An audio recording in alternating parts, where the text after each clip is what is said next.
Pretty chilled, yeah. I mean, it's different.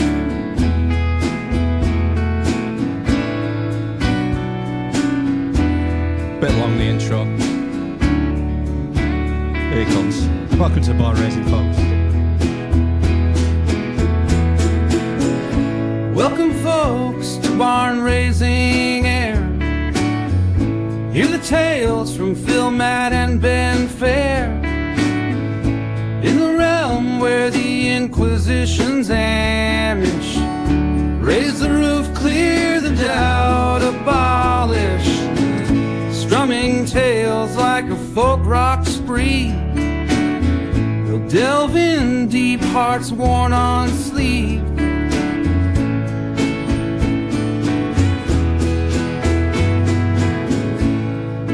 Join us now with Phil and Matt and Ben there, folks.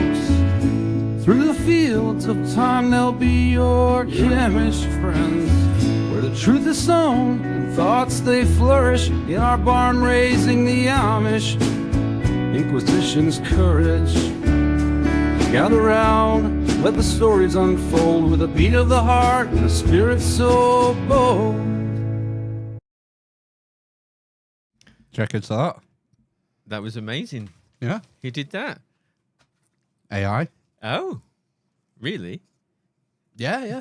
Have you not been in the Element server today? No. Lee found some AI music bot. All right. He made some AI music. I said, whoa, send us a link. Wow. And, I was playing around with it.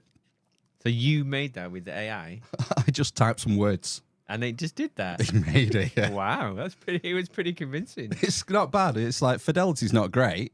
It's not like a studio produced fidelity, and it's It sounded like somebody had recorded that and sent that in. yeah.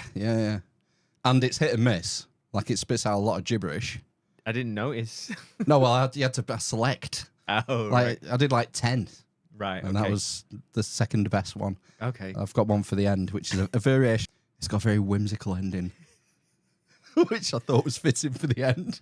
I quite enjoyed that. Yeah. I thought that's. Are we going to use that every time now? Then. I don't know. I might play around with it.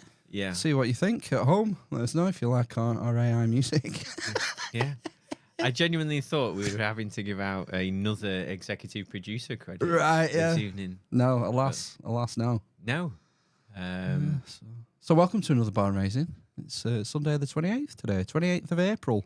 Welcome. Come to the end of another month. I know, yeah. We're into May next week. It is May. Yeah, May Day. It's bank holiday next Monday. It is, yeah. Have you got any bank holiday stuff planned? My auntie's retiring. Your auntie is retiring. Yeah, and she's having a retirement due next Sunday in the afternoon. So I might be a bit wanky. Oh, he's going to come in hot. I'm going to come in hot, yeah, and it's one I need to think about, really, about history and stuff. Next week's guest. No. So I shall try and behave, but no promises. Okay. What is she retiring from? She works for NHS. Does she? Yeah, some sort of admin role. For how You long? right, stifle that windy Yeah, pops. it's all right. That's You want me to burp you? It's not like Ryan, is it? No, he just lets it go, doesn't He he? does, yeah. Zero fucks given. Yeah. Ryan 7 was... well, thanks for stifling it for me. Yeah, blow it that way. Too late. I've had a... what was it called? I don't know. Was it like a specialty burger or something like that? The Broughton Inn. Gourmet. I don't know. Was it a gourmet burger? The Broughton Inn. If you go out and have a burger at a pub, it often gasses you up, doesn't it? Well, yeah, there's a lot of... There was... I think there was 3 meats. Oh, let me guess. Beef, Correct. bacon, Correct. chicken. No, it was... I think it was pulled pork or something. Right. Messy on a burger. Yes. Not drip through and just It drip the bun to bits. It had all spilled. It had spilled its guts, like I just did, on the plate. So you had it was a beef burger with pulled pork and bacon. And cheese. Yeah, right. Okay, yeah. And tomato and lettuce. And there was a whole gherkin on the side. Right, what did you do with that? I'll just do I've a still dare got ask. Still got it. Keep saving for later. I'm saving that one for One the up the bum, no I'm done. That's what they say. Yeah, big un. Diameter, millimetres. Oh, God, in mil. Diameter? Oh, go imperial if you want. Well, half an inch, I'd say. All right, so, yeah. 12.5 mil. Yeah. Something like that. Yeah. Yeah. Yeah. Tiny. That's a fucking tiny gherkin. What kind of girth is that for a gherkin? I don't know. Maybe I'm getting it wrong. I think, yeah. Probably. You've been lying to your wife again, haven't you? Exactly, yeah. No? But we just made our way back from South Lake Zoo. Oh, right, yes. I've never been to such a desolate place in my entire life. It's like when Obi-Wan arrives at Tatooine. Never says Seen a den. of high scum and villainy. South Lakes Wildlife Park. This is the one that... So, South Lake Safari Zoo, where 2 zookeepers have been mauled to death, I think. Last time we went, there was ambulance turned up. Really, right? Yeah, I think some monkeys got loose. It was... it just everybody seemed quite sad who was working there. Right. Sad faces all around. Yeah, maybe they've slashed the workforce in half or something I thought that it was like going to be taken off the owner at one point. This might be a few years ago. because of the various health and safety. Yeah, issues they've been having. Like half of it seems to be closed as well, which was weird. Right. But you know, it was fine. We saw some animals. We Was saw it? some. They have some rhinos.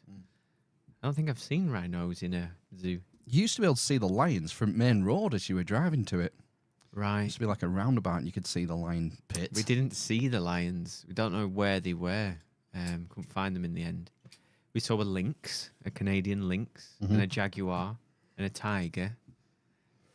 Spider monkeys were the best. Bet you saw a few cougars while you were there and all, didn't you? Yeah.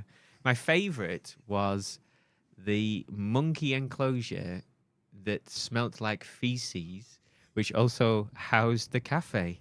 Oh, nice. The monkey feces cafe, which was nice. Right. I thought that was a nice touch. I'm guessing you didn't have a gourmet burger there. No. And my wife was hungover as well. She's been dragged through all of these human feces smelling enclosures. That's it's not good cure for a hangover, is it? Well, I or don't maybe know. it is. I think it was actually just to get some, some fresh air in the gills. It was a nice bright day, wasn't it? Nice and breezy. A few thousand steps, sweat it out.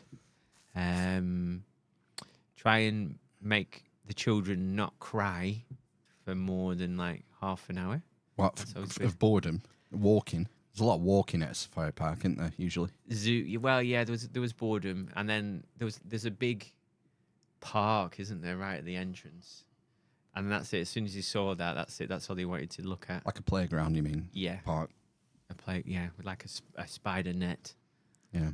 So what did you let him burn up like 15 minutes on there and then say, well, we'll come back if we've time on way out? No, we went cold turkey. Shunned it. Initially, and made our way to the first. We just followed our noses, followed the smell of excrement, and we found some meerkats. Found your 4-year-old. Yeah. Meerkats. And there's Nice. some meerkats, yeah. Were they doing the whole, one's looking out, one's a lookout kind of deal? No, they were obviously Miserable. depressed as the people working there. Yeah, I found what the person who served me the fucking hell went to the cafe near the entrance. I thought, they'll do some sandwiches or chips or something. They must do chips, mustn't they? No, sausage rolls, and they had some cakes that were open to the Flies. flies in the air, Right. just on what's it called, a cake tower? That thing. It is now, yeah. That thing. Is that what it's? I don't know. Whatever they're called, those things. When we were, so we just had 4.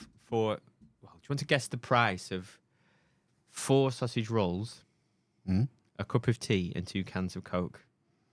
Let's say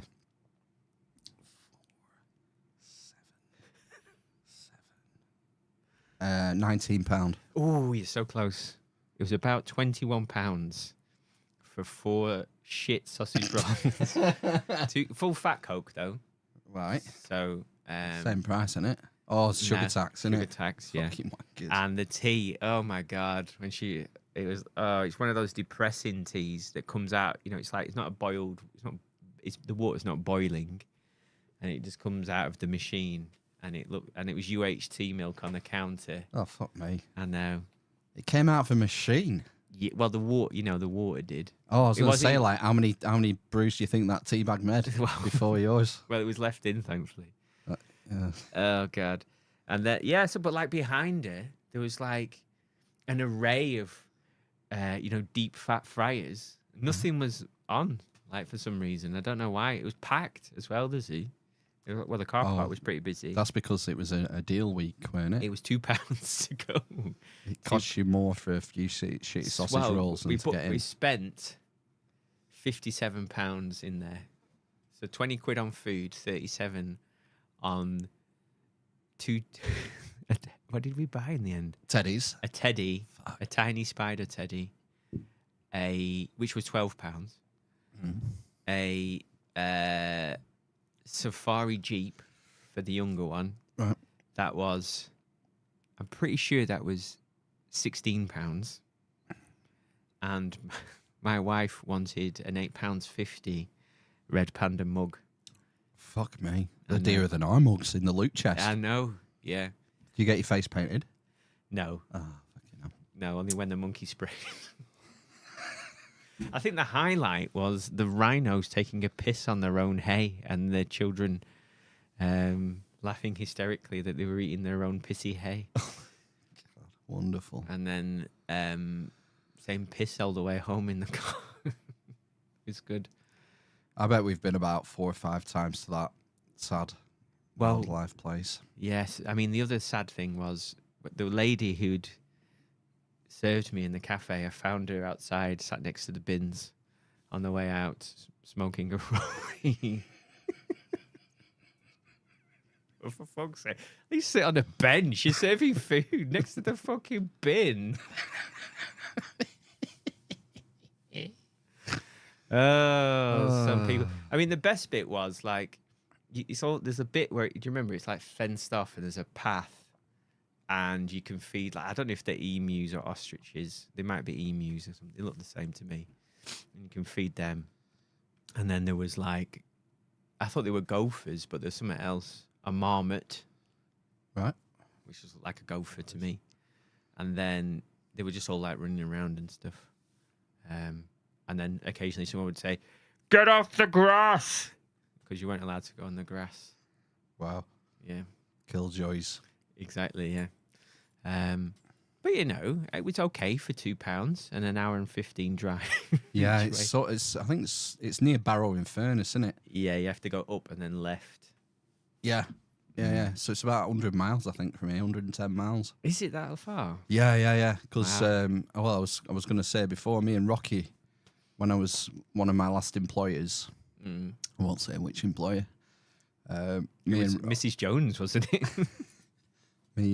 On my last day, me and Rocky, they'd taken my van off me because, like, a few days before, I handed all my shit in, my testers and all my plant that I had on board. And Plant? Well, yeah, you get to, like, throw it, take it back into the stores and get it signed in, everything's numbered and that. So they took a van off me a few days before and they said, right, we'll send you with Rocky for the last few days. I was like, yes.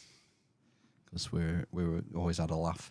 Bezies. Yeah, and we went to, I can't remember what order we did it in. I think we did South Lakes first in the morning and went round there. And then in the afternoon, we drove down to Knowsley and did Knowsley Safari Park on my last day.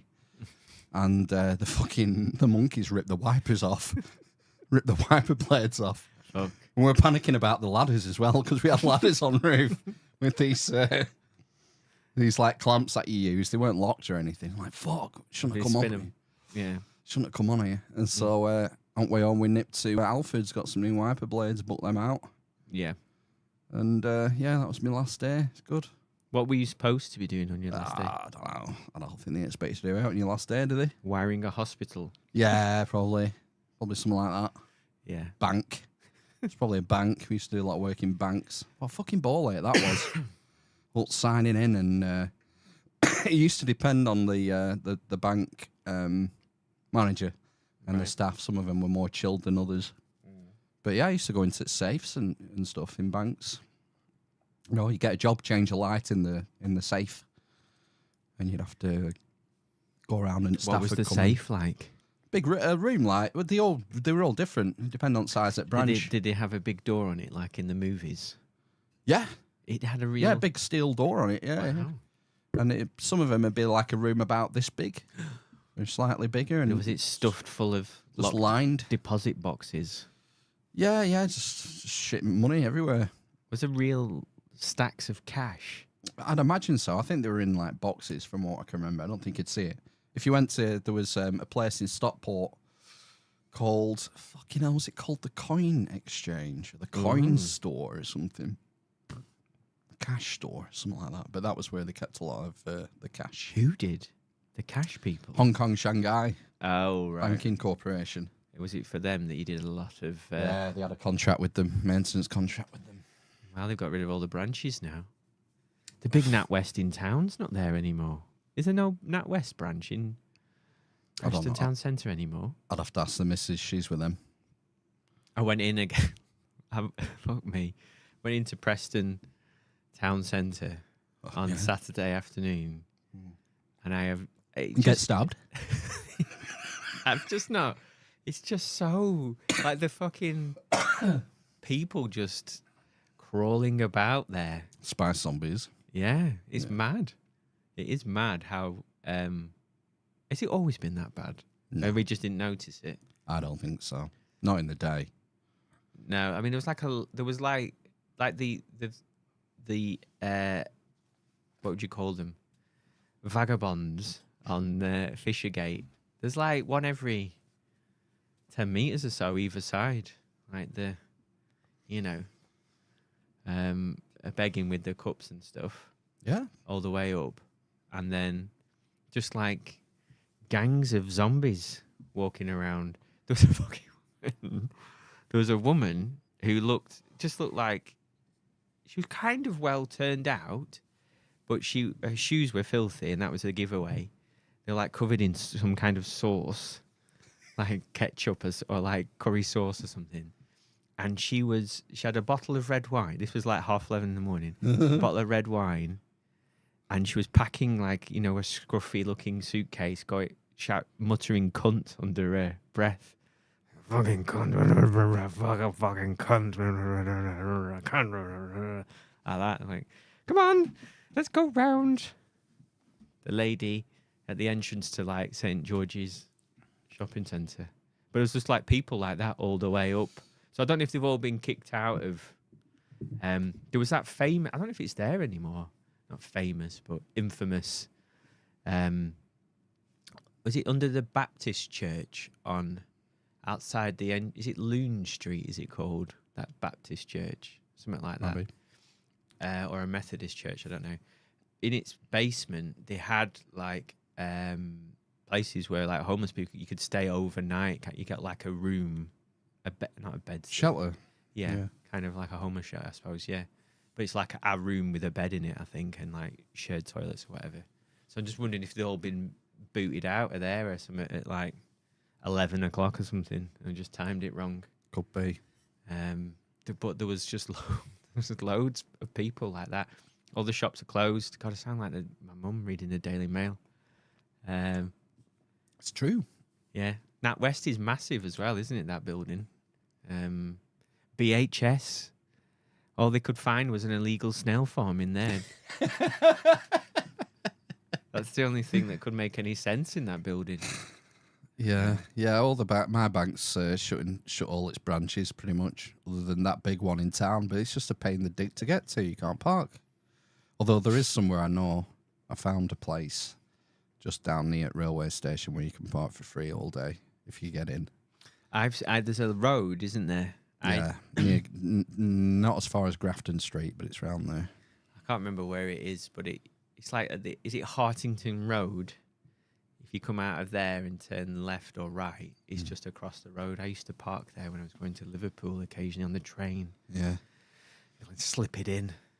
It's like when I first went self-employed, so we're talking 2011, my bank had a business branch near Asda. Wow. So out of the town centre Mm. on a retail estate, tons of parking. You went in, there was a row of machines and then a row Wow. of desks. It was like, wow, you'd be like VIP. This is the future of banking. Yeah, shut it. They shut it. I bet they did. You got to use the post office now.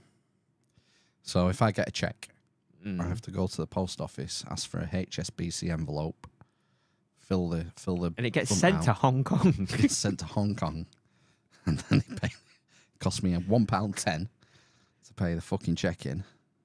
You have to pay the check-in, or is that for the stamp? I have to pay I have to pay cash in. My God, why? What? I knew the the- reason your why'd you- banking is free is because businesses pay for banking. Why though? Should It's a business. the point of the bank is they make the money off the money, don't they? Invest in Yeah, it. but why not make it on the way in as well? Fuck me. So why do you need to have a business account? if No, you- no, you don't. Why do you have one then?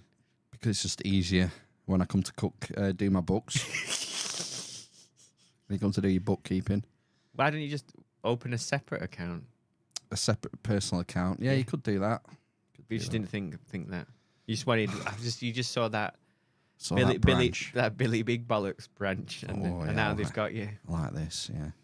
Imagine the thousands that you've paid in fees. Oh, it's not that much. It's maybe a tenner a month or something. Exactly, 10 years. That's And that's- £1,000. But that's deductible. Oh, so, right, okay. not 30% off that. Mm. So £7 a month. They're paying you practically.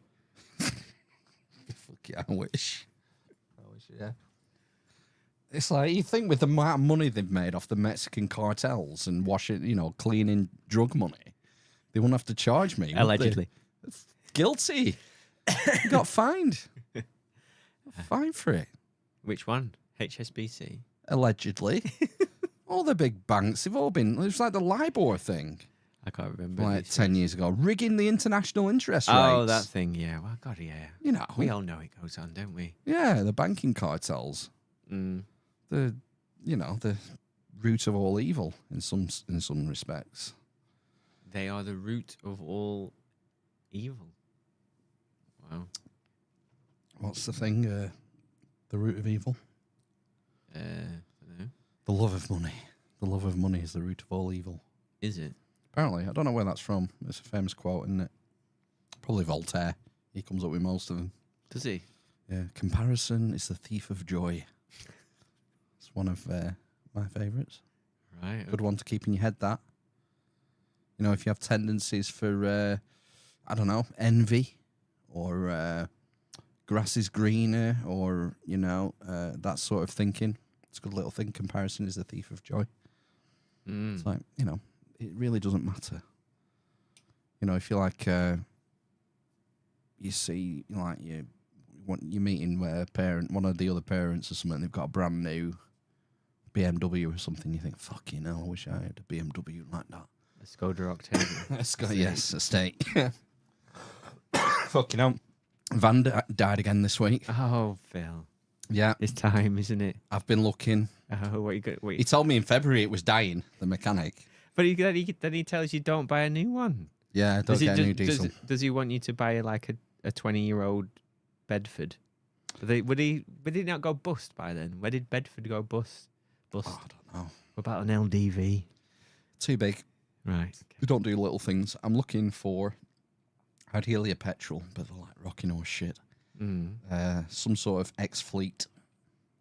Royal Mail, BT, Wow. British Gas. Well, one owner, full service history. It's like my mechanic said. He said, thing is, Phil, people only sell vans when there's something wrong with them. Yes. Because why else would you sell it?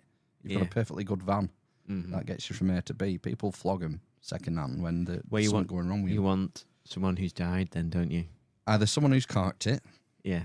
or retired Yes. Someone who's retired from trade. Or is dead and retired. Yeah. Yeah. The other way around. Yeah. Yeah. Yeah. Retired then died. Or a forced retirement through death. Yeah. Or an ex-fleet, you know, because these big, massive firms like Royal Mail, they'll renew the fleet. You know, Yes. once the van gets to 5 years old or whatever, they'll just sell it. And you know it's been, well, you don't know it's been looked after. You know it's been serviced regularly at least. It might have been, it depends who's had it, who's driven it, you know. Because, like, nothing drives like a company vehicle, does it? They're like hire cars. Love them. Yeah. So that's what I'm after. Something like a little bit longer. Oh, you want something longer? Very slightly, if possible. So Fiat do a Fiat Doblo Maxi. Wow. And- Fiat Doblo Maxi. Yeah. Royal Mail use them. Right. Okay. And they do a petrol as well. Okay. But, you know, rocking or shit, man. How sexy is a Fiat Doblo Maxi? I could not give a fuck. It's a toolbox on wheels to me. I don't give a shit what it looks like, what it drives like. It just has to get me from home to the first job. What about the other one? Only one job. Yeah. Multiple jobs if required. It just needs to get me to where I need to be and take me home. That's all it's there for. Yes. I don't give a shit about anything else. It's like that. What fucking about heap how of much- shit on the drive now? How much Fucking- rubbish you can get in its footwell, for example? Yeah. I tied it a bit for AM on. Fuck me, right? I rung about 1 o'clock. I nipped. This was Monday. Nipped home at dinner time to let Zeus out. Mm-mm. Went to go back in it. Nothing. Ugh. Wouldn't fire. I thought that was Zeus. Yeah. It was turning over, not catching. So I tried it a couple of times. Yeah, it's not happening. Same thing that happened in February. Same thing. And it was an electrical fault that time. Mm. So this is 1 o'clock. I get on my phone, gets me a fleet. I found out when it broke down in February that I wasn't even fucking covered. They changed it. Like I have to pay for fleet service breakdown now. So my missus weren't even covered either. Wow. What a bullshit arguing I had to go through. Anyway, I got it done. And they kept putting me back an hour. So they said, one will be there in 50 minutes. Right. Then an hour and 50 minutes. Then 2 hours. Then 2.5 hours. 10 to 4 they came. Piss takers. Because I was at home. You know, they foot you off to it back. In case someone, you know, they'll go to whoever's brought down in the middle of nowhere on motorway first, I guess. Stupid Wankers. mothers and children. Yeah. So I told him what happened last time, where the fault was. Mm-hmm. And he sort of fiddled around with some wires, put chargers on battery, and got it to run. It started. I was like, yes, she's alive. And then he was putting the current cover back on, and it chugged out again. Oh, so close. Intermittent fault. So, yeah, he got me running anyway. And I'll tell you what, though. There was 2 of them in one van. What? Yeah, one was a young man. So I guess he was a learner, apprentice, whatever. This is my apprentice. He didn't introduce him as such, but that's what I gathered. Yeah. So, they just drove it off for me. Drove it to the garage for me. Did they? Yeah. Wow. Chauffeur. I just stayed at home. Wow. And they took it. I went to the garage next day. A man had fucking driven through Wallet Garage. How do you manage He that? backed into the garage and put a hole in Wall. Oh, fuck. He's sober. Oh, no. Oh, did it tow it there? No. Oh. No, I mean, that's the tow bar, like a standard tow bar that you have in a... Mm. So that were exciting. So, yeah, I'm on the lookout for a new van. Fiat Doblo Maxi. So have you started... Yeah, if you're listening and you hear of one, Fiat Doblo Maxi, petrol ideally, but, you know, it is what it is. Are you on Auto Trader, the app, then, looking? I'm not on the app. I just use the The browser. browser. How do you browse for your vans? What do you mean? Intermittently? Do you get the urge? You think, let's have a look for a van. I've not looked for a few days now. Okay. Is it too depressing? No, it's just I'm fucking busy. Mm. Can't be, and they don't come up often. Right. I'm not going to check it. Like, well, how often should I do it? Every half an hour? I think so. I'm not doing that. I'll try and remember to check it once a day or something Right. if I can. Yes. There was one last week my dad found, and it was a Doblo. I think they wanted $4,000 for it, no VAT. But it was a diesel. It was a diesel. Otherwise, it would have been perfect. Yeah. And it was red, which Nice. isn't ideal for me. I don't really want red. Don't Wait. go with my Your overall my styling. branding. Don't go with my branding. Well, that's the other thing you're going to have to get. What? New stickers. I know. Well, I know a man. I know. Well, that's why he could just wrap it the entire thing, couldn't he? He's not doing me anymore. He's got a bad knee. In fact, he rang me last week, synchronistically. I can't wrap vans. I got a bad knee. He'd had a power cut. Right. Okay. And I rewired his what do you call it, industrial unit, right. several years ago. And he'd had a power cut. And the power had come back on, but only certain circuits. So some lights were on and some sockets were on, but not others. It's because he had a phase down. A phase Yeah, down. it's technical and boring. I won't go into it. But basically, a three-phase building. So at home, you have a live and a neutral come into your house. Yes. Right? And if you have like a farm or an industrial unit, you don't have just one live and neutral. You have 3 lives in neutral. Wow. 3. Yeah, so your circuits are split across 3 lives. So they must have still been working on it. Right. I've not heard back. So, but yeah, I don't know if he's wrapping. And plus, fucking hell, it'd be like half price at van to get it wrapped. Get the whole thing wrapped, yeah. Why not just do it for free? What do you thought? No, he's got kids to feed. Well, you know. You know, people can't be doing stuff for free. I think they can. I'm sure they could, but you know, I wouldn't. You know, he wouldn't ask me to work for free. No, but it, you know, it's not you, is it? It's not me, it's you. Exactly. Yeah. Yeah. How's the Yaz holding up? It's not looking good, bruv. Is it not? Is it got rotting wiring as well? Mechanic goes, it's fucking green. Oh, why is it green, Phil? All fuses, all connector blocks. They're fucking green. It's dying. No. Get rid. Apparently, they're supposed to be the wiring is okay. It's the only thing that stops the Yaz is it's Strong wind. It's its own body is rotting. Yeah. Oh, fuck. So it's more around the door frames, are they called? The top of the windows are a bit rusty, and there's a note. I've told this story before. I've told the story, haven't I? When I bought it, so I was looking for a cheap car.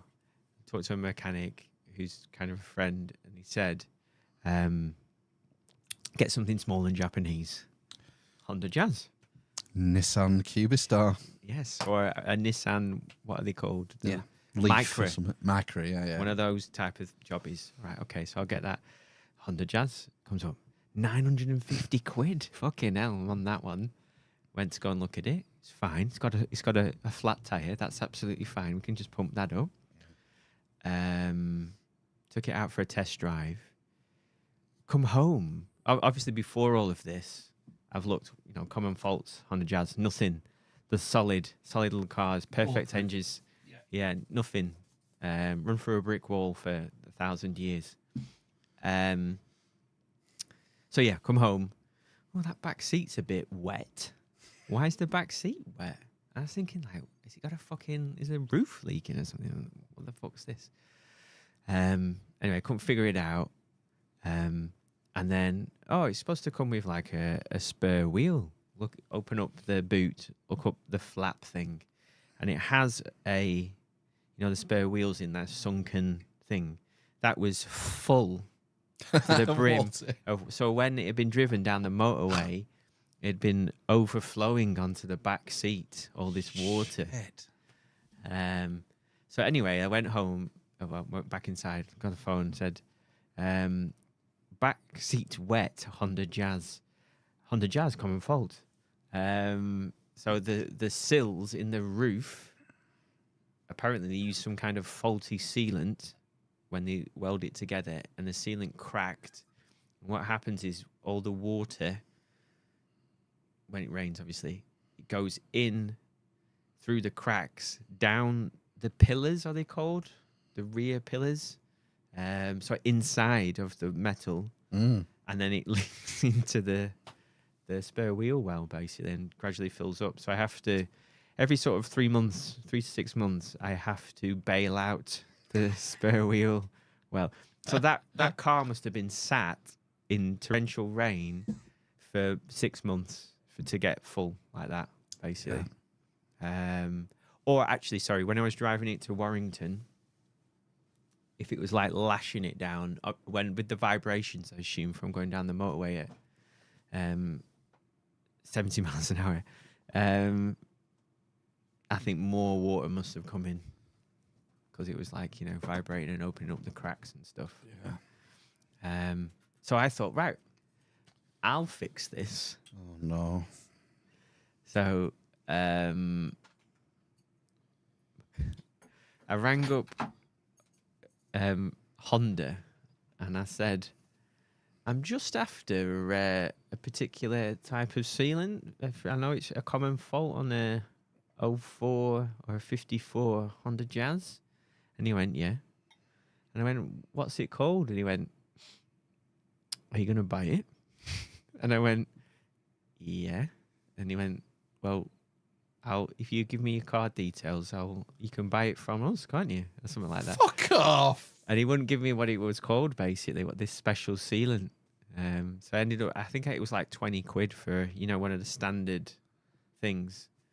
Like a silicone tube. Base thing, yeah, but it was like, it was like, have you ever used gutter sealant? No. It was like that kind of stuff, if anyone's ever used that in the chat. Yeah, so I did it, and it worked for about a week.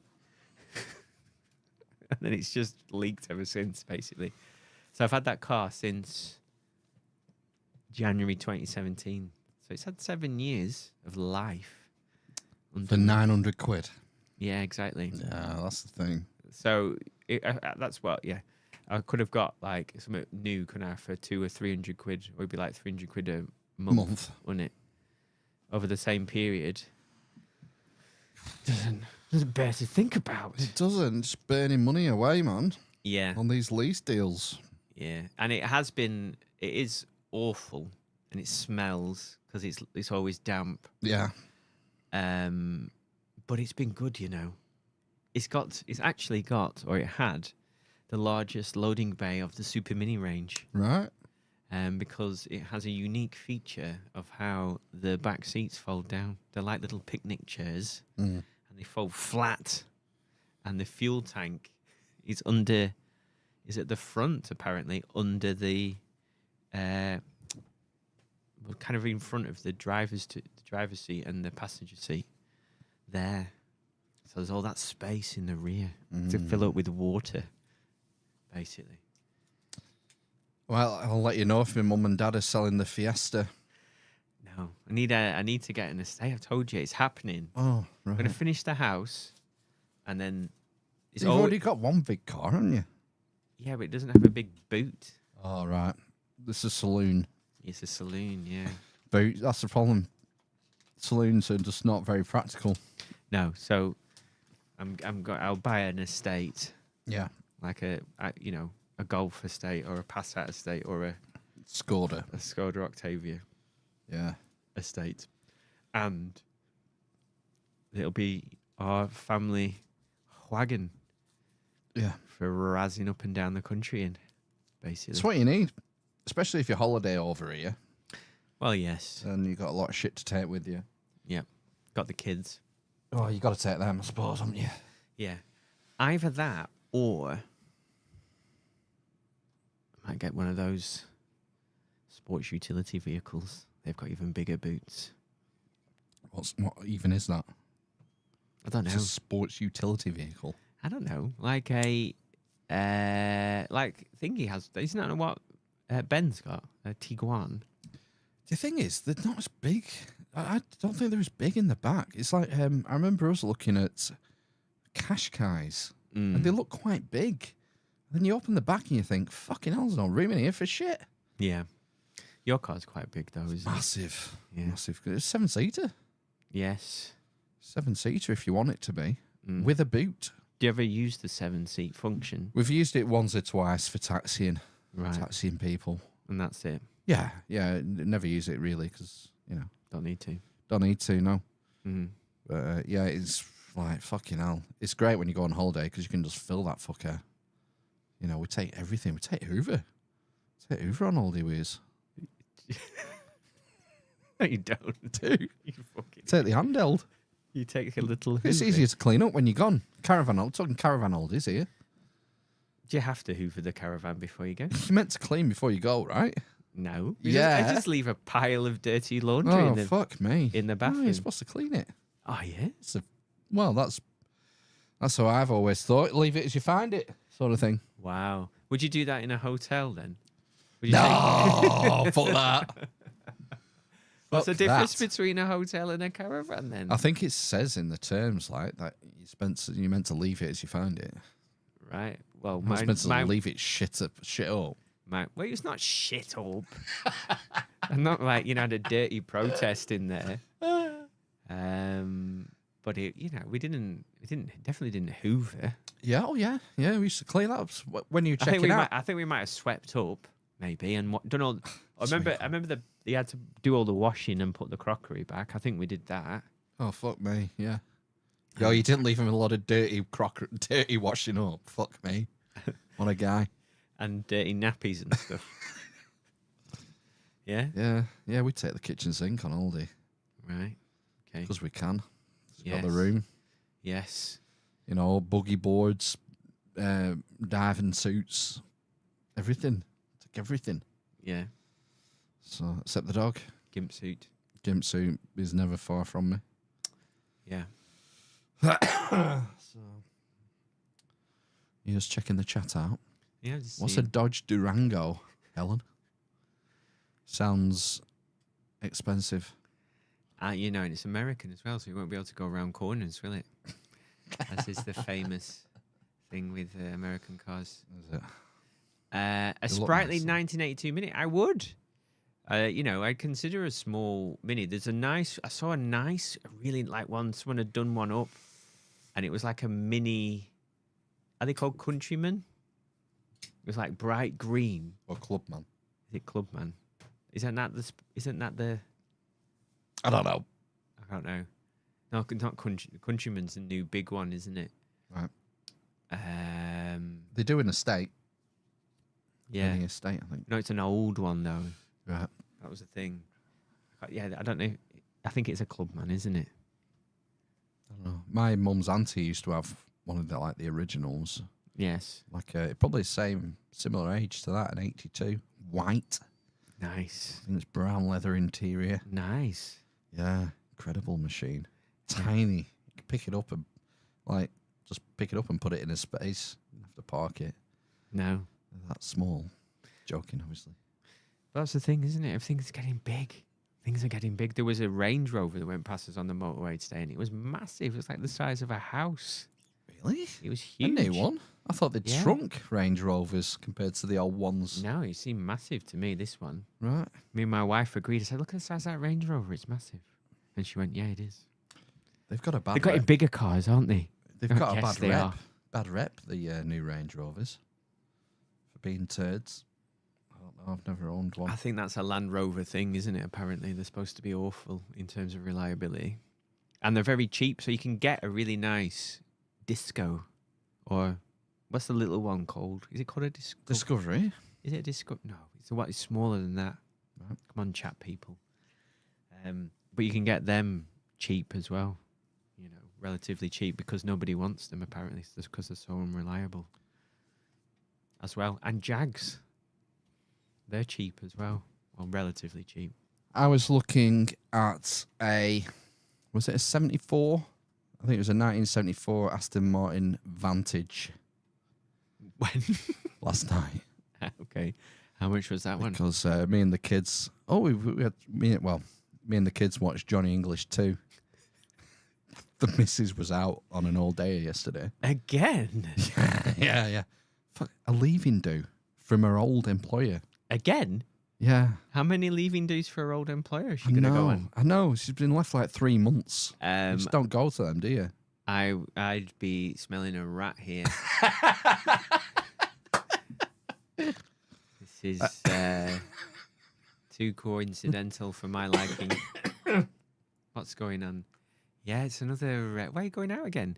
Yeah, it's a leaving do for someone I used to work with 3 months ago. Yeah.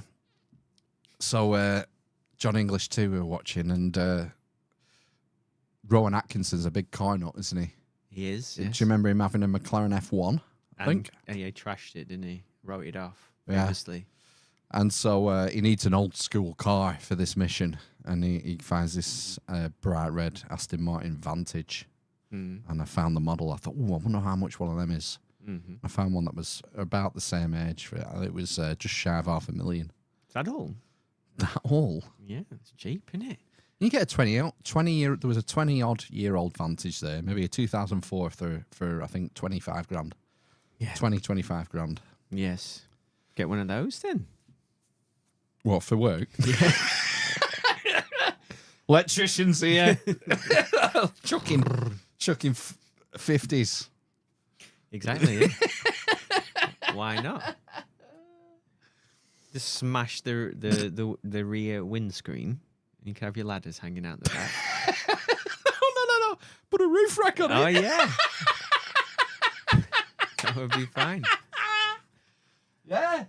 Yeah, I'm sure Aston Martin put roof rack Imagine what bars in, don't what do they? you think the mechanic would say if you pulled up in one of You're those? saying fucking idiot. What are you doing? Yeah. I know. Imagine insurance would be pretty high Hmm. on one of them.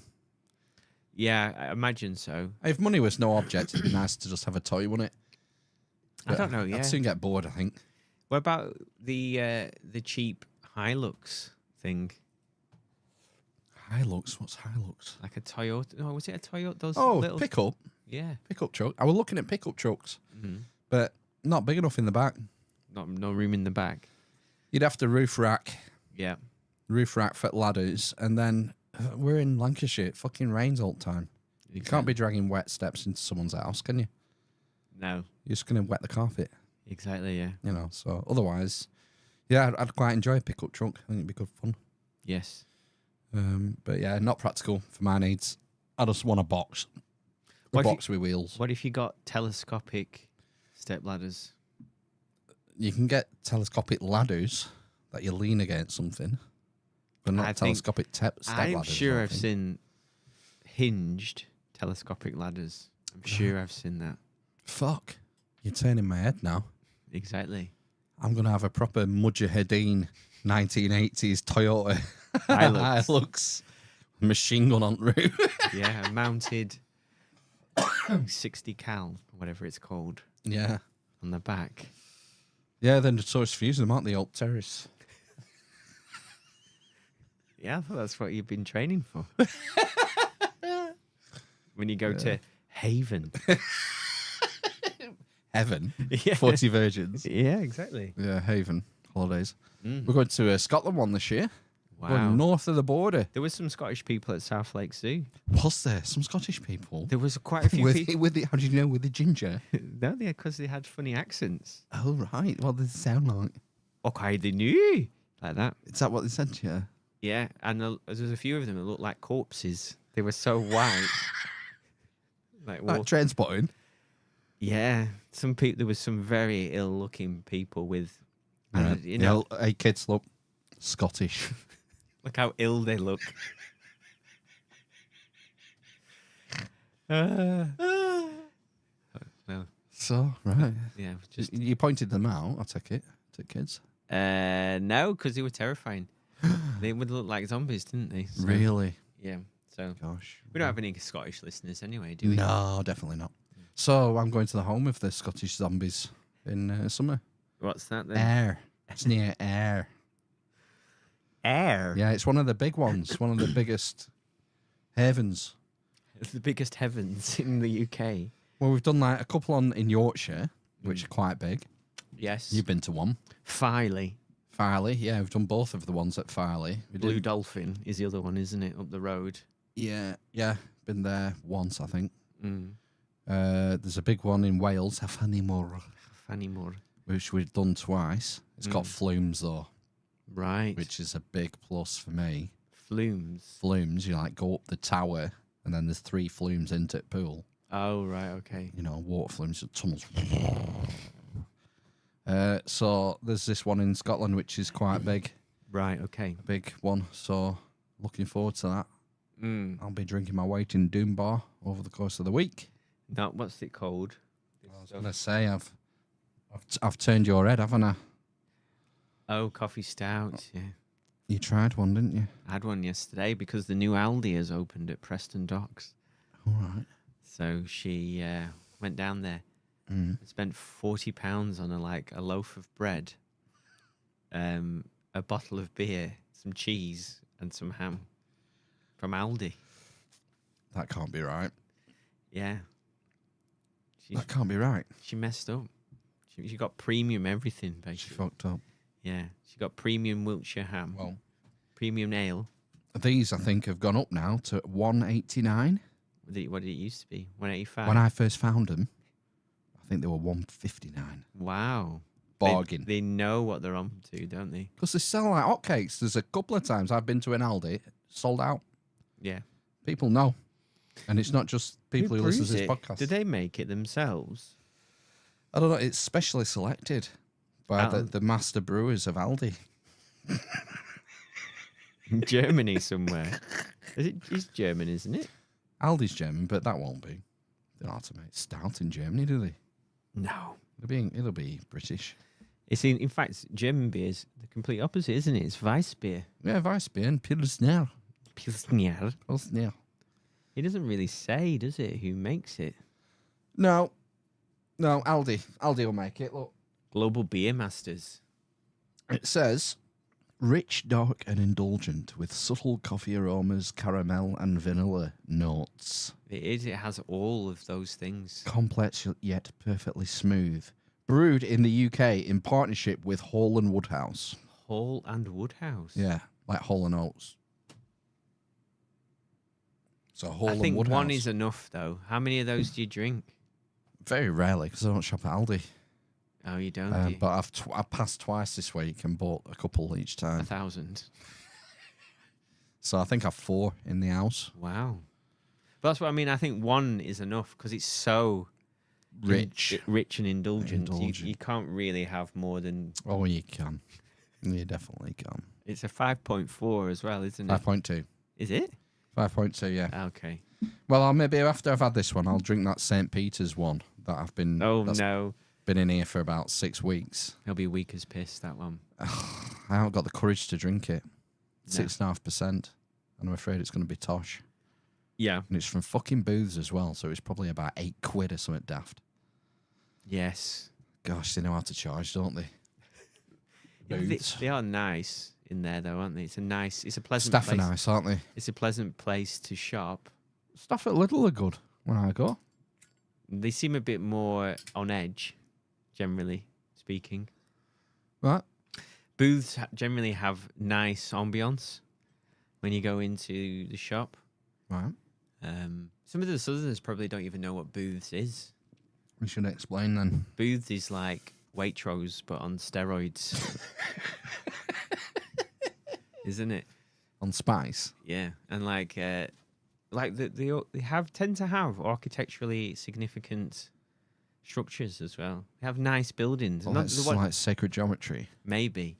But the one we went... Was the founder a Freemason? Maybe. Who knows? They all were, weren't they? I don't know. Maybe. But they tend to be nice. They look nice. They're not just boxes, like Aldi and Lidl's. They have, exposed beams. Well, they don't build them, do they? They move, as far as I can tell, most of them, they move into something that already exists. Maybe.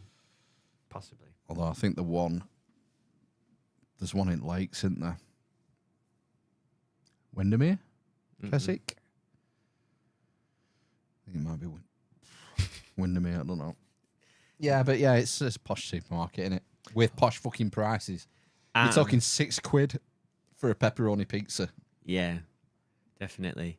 They've also got rid of self-checkouts in all stores. I heard about this in the news a few weeks ago. Yeah. So there's only human interaction there, so you're stuffed. I'm happy about that. I think that's fine. Yes. Still have self checkout at this one. No, it's Near gone. us. It's gone now. Was it really? I'm sure It's not it that is. long since I went. I went in like last week maybe, and I'm sure that it wasn't there anymore. There was a woman saying, Wow. "There, come and see me instead." She's what Oh, she yeah. said. See me behind this counter, Right. and I will serve you.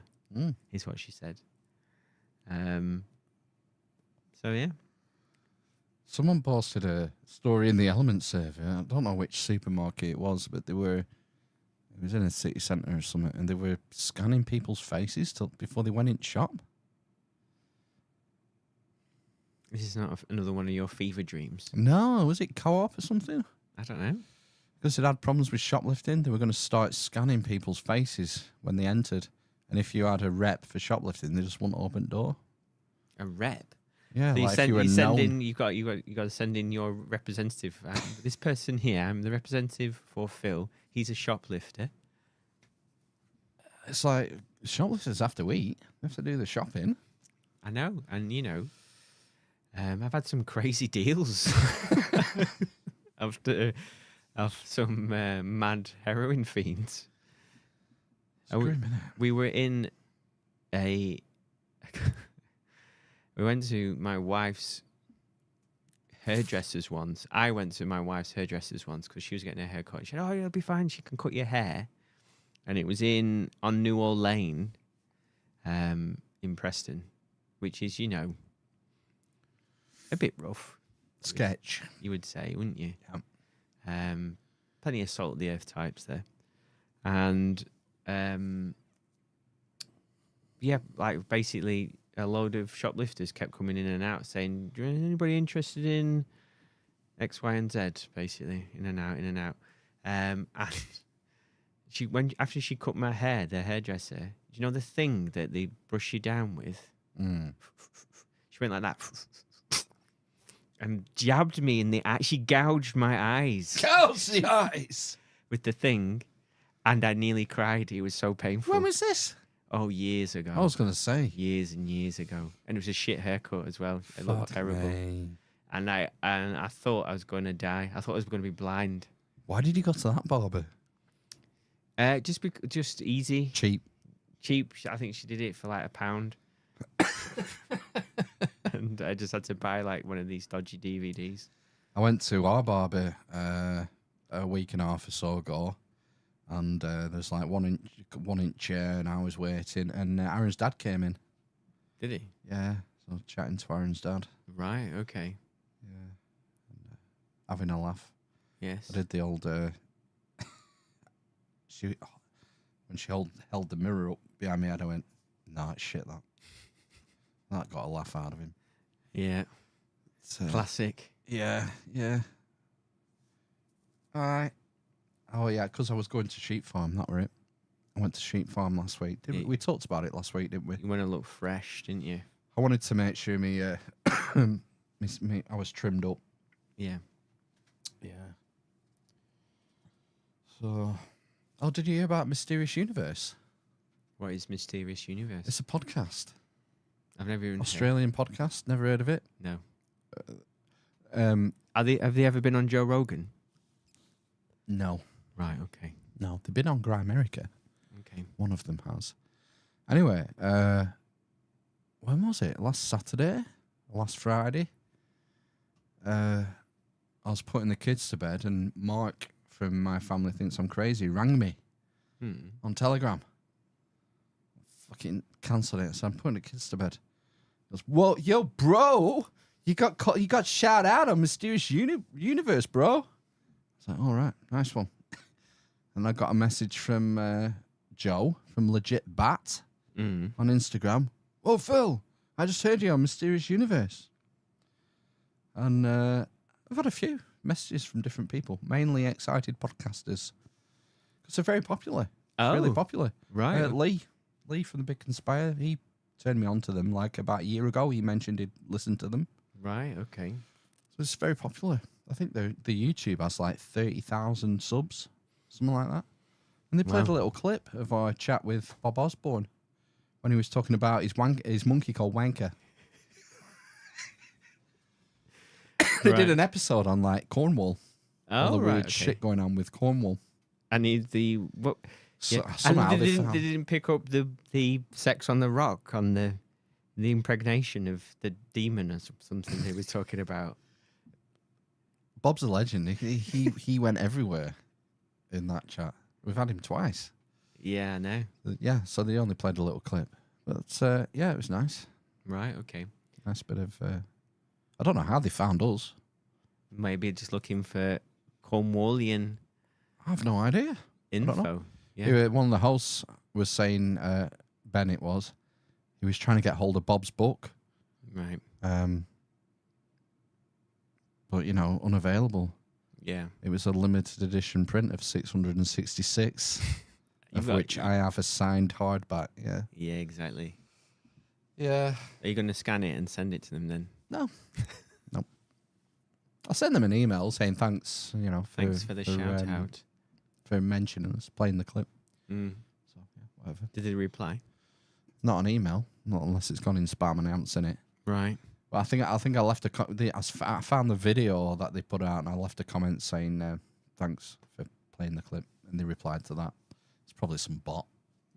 Yeah. These Probably. big shot podcasters Right. probably don't answer their own YouTube comments. I imagine that they've probably got a virtual assistant somewhere. in Bombay. Yeah. Does that kind of thing. Manila. Fucking hell, the amount of emails we get via LinkedIn. I'm a Fiverr podcaster promoter.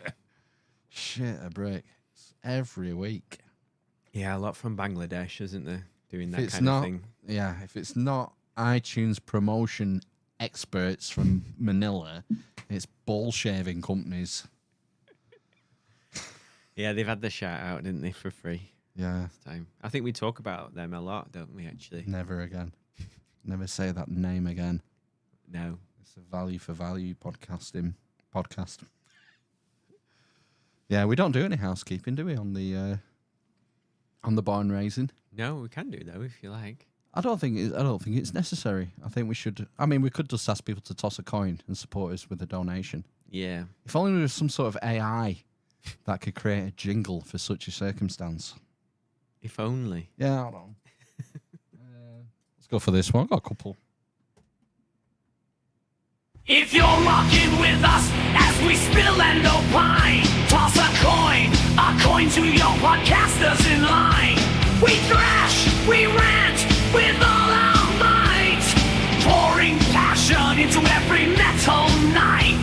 So if you're with us on this heavy metal flight, toss a coin, support the fire, keep the flame alight.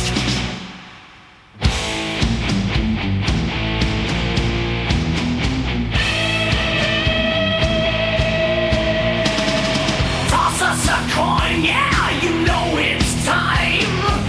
Bring the thunder, show us that you're mine.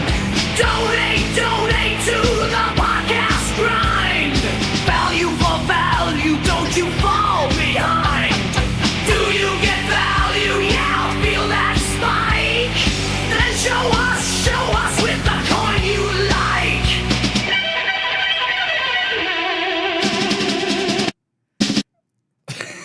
What happens with the endings of them? Does it not know how to end them? You can ask to put an outro on it. Right, okay. Yeah. I didn't like any of the ones that give me, so I just left it as it was. That was fine, though. Yeah. It was good. There is a better one. For toss your coin. Yeah. Are you saving that? I'll though? say that till next week. Right, okay. Yeah. You're just going to drip feed us. I only have two. Sorry. But, oh my gosh, so much fun you can have with this AI music stuff. How many words did you have to put into that for it to spit that out? What was my prompt? Yeah. I'm not much of a prompt engineer. Let me just have a quick look now. If I go to Google. Close all the porn tabs. Coin of Destiny. There's the prompt. A jingle. Toss us a coin. Donate to our podcast. Value for value. Do you get value from this podcast? Then toss us a coin. Heavy metal. That's pretty good. That's all I gave it. Yeah. Podcast vanilla, did that say? Vanilla. I don't know. I think that's what Valhalla. Right, okay. Yeah. Good. I've just realised that Instagram isn't sending any video. Oh dear. Well, will it not be doing audio? Yeah, it will. Transmission will begin imminently. Oh, no one watches on Instagram anyway, I'm sure. There's like 8 people normally on there. Join and then leave because the video's not on. Docs vertical scenes. Vertical absolute scenes. Gosh, I just made it go away. Why is it so tiny, man? Vertical scenes, right? So it wants to be on there. There we go. Only an hour in. And we're back. Oh dear. So did you enjoy that? You enjoy that little AI thing? That's great. Yeah, I'll have to look it up and see what I can come up with. Yeah. What's it called? Because you could do that at home if you want. Udio, udio.com. Beta. How many? Beta. I found with some of these, like there's the Da Vinci one or something else that you can only do it a certain amount of times before it. Yeah, this is the problem with this one. You know, you're only allowed 600 a month. If we sure that Da Vinci thing, it was like 3 or something. I don't know. Yeah, 10. the art designers, you're pretty limited. Leonardo's pretty good. You get quite a few goals a month at that. Right, I can't remember. You get so many credits or something a month. Yeah. But, it is what it is. I use Leonardo for the barn raising. So you know that image there. That's a Leonardo image of that barn being raised. Yeah. Barn being blazed. Yeah.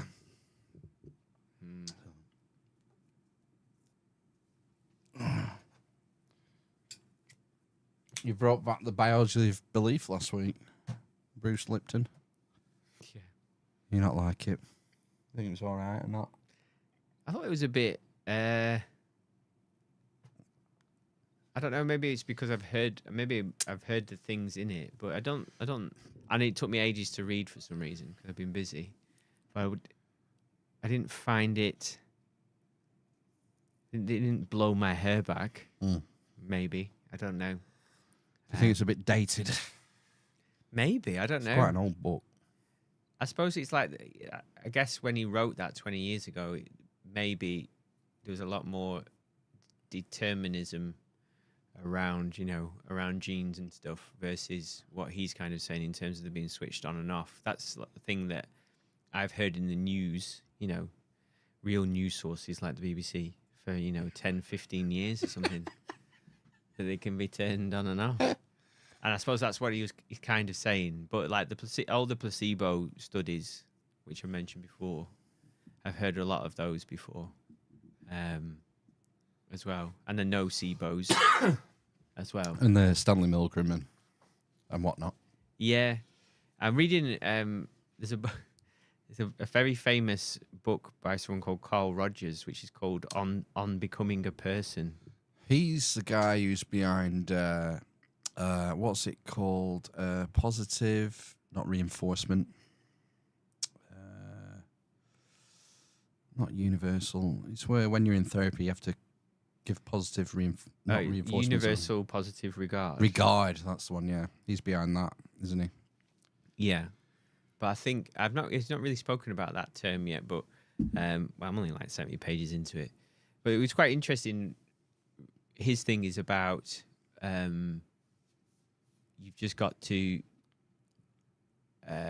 sort of just talk to the person and allow them to come to their own conclusions, essentially. But what was interesting in it was some of the studies he was talking about. So I think it was published in 1967, the one that I've got. And it's like a collection of his research from the 50s onwards up to that point kind of thing. So around that time, it was all like behaviorism. And he's talking about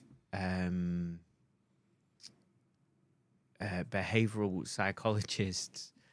And, like the famous, Skinner studies with the rat pressing a lever and stuff. Doing that, I'm laughing, but in asylums, I think he was calling them in the book, with like schizophrenic patients. They would literally interact with a machine, and I can't remember what it did. It gave them some kind of reward every time that they demonstrated nice behavior instead of like being like chaotic and whatever. And he reckons that it took them out of the psychosis, but he says in the study actually did it the other way around and made them crazier as well. So it wouldn't give out, the lever wouldn't reinforce and things, and he said this machine could make people come out of the psychosis or go back into it, basically through reinforcement. What an interesting finding.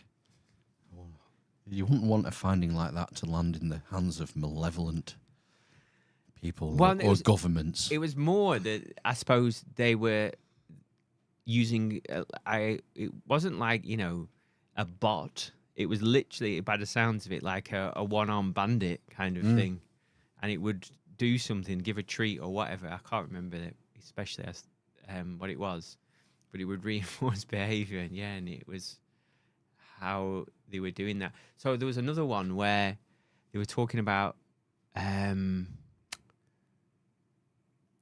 you were interviewing people, as a therapist, yeah, if you were talking to them and they said something that you felt they were was the right way, in inverted commas, to behave, and you went, yes, good, like that. If you did that for weeks or years, that behavior would become more and more apparent. And similarly, they did this as well as part of therapy sessions. They did that for, perhaps harmful behaviors in certain people, and it increased the amount of those. Oh. So apparently, Peterson's talked about this. He says, like, really, he has, that if you're having an argument with your partner, or I don't know, there's a certain behavior that you want them to start to show or demonstrate. Hand job. Yeah. Every time that they do it, you've got to instead of going, give me a fucking hand job, will you? And oh God, please, will you? Please. Every time they do it, you've got to positively reinforce it and say, good job. Yeah, good job, great job. That was a great hand job. Well done. That was a great hand job. And apparently if you do that, strong finish. If you do that over years or, weeks and months, it does make that behavior more apparent, apparently. So positive reinforcement does work. That's where he gets it from then. Continual positive regard, is it called? No, so that universal, what's it? Universal positive regard.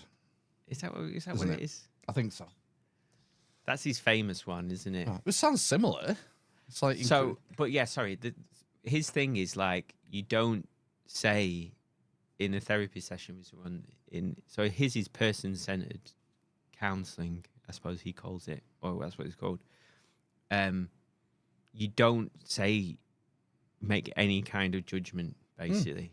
So you don't say, so if someone says, I came in and instead of, like, if they wanted to stop eating like chocolate or something, and I managed to not eat chocolate all week, an inclination might be, that's really good, well done. To say to someone, he said he wouldn't say that, because if I can judge someone's actions to be good, it therefore means that I can judge them to be bad, essentially. So he wouldn't say good, or, he wouldn't make a judgment in any kind of way on somebody. How would he give positive regard then? By reflecting things back to them. So, right, okay, how did that make you feel? Is probably what you would say. Why is that inherently positive? Oh, right, you're thinking polarity rather than negative. Yeah. So it's adding. Well, yeah, but the universal positive regard, it means basically, I think, I've not got to that part yet. He's not explained it explicitly. Right. Maybe he does in it, or maybe not. But so I assume from reading between the lines, it's because he doesn't make a judgment on anything, good or bad. So, Yeah, so it's not like, well, you are supposed to not make people feel judged. But apparently, it just said that in the chapter that I read, that he reckons that everybody wants to be as best and as good a person as they can be. It's just that certain things hold them back, essentially. And if you spend enough time with somebody, that you'll form a relationship with them that allows them to find that aspect of themselves, is what he says. Right. I don't really know how he does it, but there you go. Is he still around? He did. He was writing in the 60s, probably. Yeah, he's dead. Dead. It's an interesting. The first chapter of the book is a potted history of his life. Right. So he said his mum and dad were nice, but they were extremely hard workers, and he wanted the best for them. So what did he? His dad had some kind of business, and then he wanted to go. Is it called like a seminary school? So Jewish. I don't think he's Jewish. I think it was. It was seminary is usually a religious. yeah, it was a religious thing, but I don't think he's Jewish. He went to. It was like I think it was some kind of Christian Right. thing, Jesuit school. maybe. Could be. But it was like he went to a religious college, basically. Right. Like the one down the road from us. Is it? There's a Jesuit college down the road from us that has Yeah. links to the Bush family. Yes. And then he, what did he do after that? He figured out he didn't want to be a priest or whatever he would have been. Preacher, I don't know. And how he did that was in a class. Him and his classmates somehow managed to talk the college into allowing them to have a self-discussion group where there was no teacher lecturer input, and he said as part of that he came to the conclusion he didn't want to work in a church, and then he went to some kind of into like social work kind of thing. And then from that, he got into a university or a college, and he worked in like 3 different colleges, basically. I think. But I think he lived until he was like a million. Yoda. Yeah, I think he lived until he was into his mid to late 80s, I think. Wow. So I think he died maybe in the 80s or 90s. I don't know. I might be making that up as well. Very possibly. Yeah. Interesting guy. But, I suppose the reason, it's interesting that I've said this before about different psychology and stuff and therapies, that they're very much of the time. And his form of therapy was a reaction to behaviorism, which was people were boiled down to behaviors and you didn't take into account them as a person, basically. Right. And their personality and all the rest of it is just purely behaviors, which in turn was a reaction to Freud and psychoanalysis, which was all about, these subconscious desires and all the rest of it, which you can't measure. I was reading a Medium article the other day. It was written by a research scientist in that field, and it was about AI therapy. Yes. And what's going to happen like by the end of the decade, and pros and cons and whatnot. It's interesting. I should forward it to you. It was quite. He like did all the pros first, and then you're like, fuck me. Yeah. There's a lot. Yeah. Like having access to all research Yes. ever published. Yes. Attentiveness. Yes. AI is not going to get bored. Yeah. Is available 24/7. Yes. He rattled off a few points, went into them, and then he went to the sort of negative side of things, like just the fact that it's a person seems to have. The conclusion he came to is he saw it being a hybrid system eventually, maybe in the next 10 years, that therapists will have like an AI sidekick, Wow. which will sort of pull Like I'll have an R2D2. essentially When do I get have- my X-wing? like you'll be Tango and it'll be Cash. Which one's which? Which one's is it? Sylvester Stallone and Russell? Russell, What's his name? Russell. Kurt Russell. Kurt Russell. That's it. Kurt Russell's Tango. No, I don't know. it's a long time since I've seen it. Yeah. I've got to go for a wee. You'll have to just have a look. Check the chat. Check the chat. Yeah. Um, Not the hand jobs. not the hand job I was looking for. Okay. Gave you agendas. 150 credits a day. Really? I don't know. I must be doing it wrong then. Is it like that GIMP?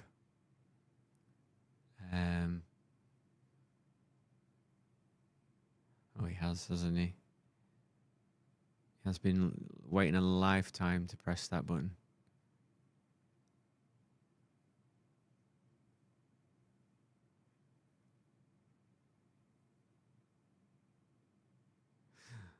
One sideburn. I actually at the moment I am sporting one sideburn that's longer than the other, but that's just down to my own incompetence when I'm having a shave. Anti-Corviet's joined us tonight. She's one of the Rise Above regulars and a Sheep Farm regular, I think. I see her seat. She's from Preston, I think, as well. Oh right, okay. Oh god, I might see her in the street. Well, them spice zombies in the doorway. Oh my, was it? Was it the unkempt lady packing her He was suitcase? a cunt. Amish cunt. Wow, Oh, dear. dark. Yeah, and I see Hogdown's in there. Sam, Sniper Mike, UK. Lee's here from the Big Conspire. Tony. Nice to see everyone tonight. Thanks for joining us for a strange occasion. This isn't normal service, is it? No, What it's we not. do this every last Sunday every month. We do this where we've no guest and just chat shit about whatever's happening. I just finished this today. Tertium organum. Tertium organum. Organum. PD Uspensky. Wow. So Is it dense? I've often no, it's only 270 pages, Look but at it the took size. me a long That time. is that's tiny writing though, Is isn't it? it? Yeah. Oh well, it is what it is. I read the new model of the universe back in 2021, and his chapter on the fourth dimension left a big impression on me. I'd never seen dimensional space explained in that way before, and I've mentioned it several times on the podcast. And then a year later, in 2022, I read The Fourth Way, which is another of his books, which is very popular, has legendary status. This is 102 years old. This book. It's older than that. That's the English Okay. translation. I think it was 1910 or 1912. It came out in Russian. Right. Yeah, in the UK, the English translation came out in 22, I think, 1922. Yeah, and it's never been put down.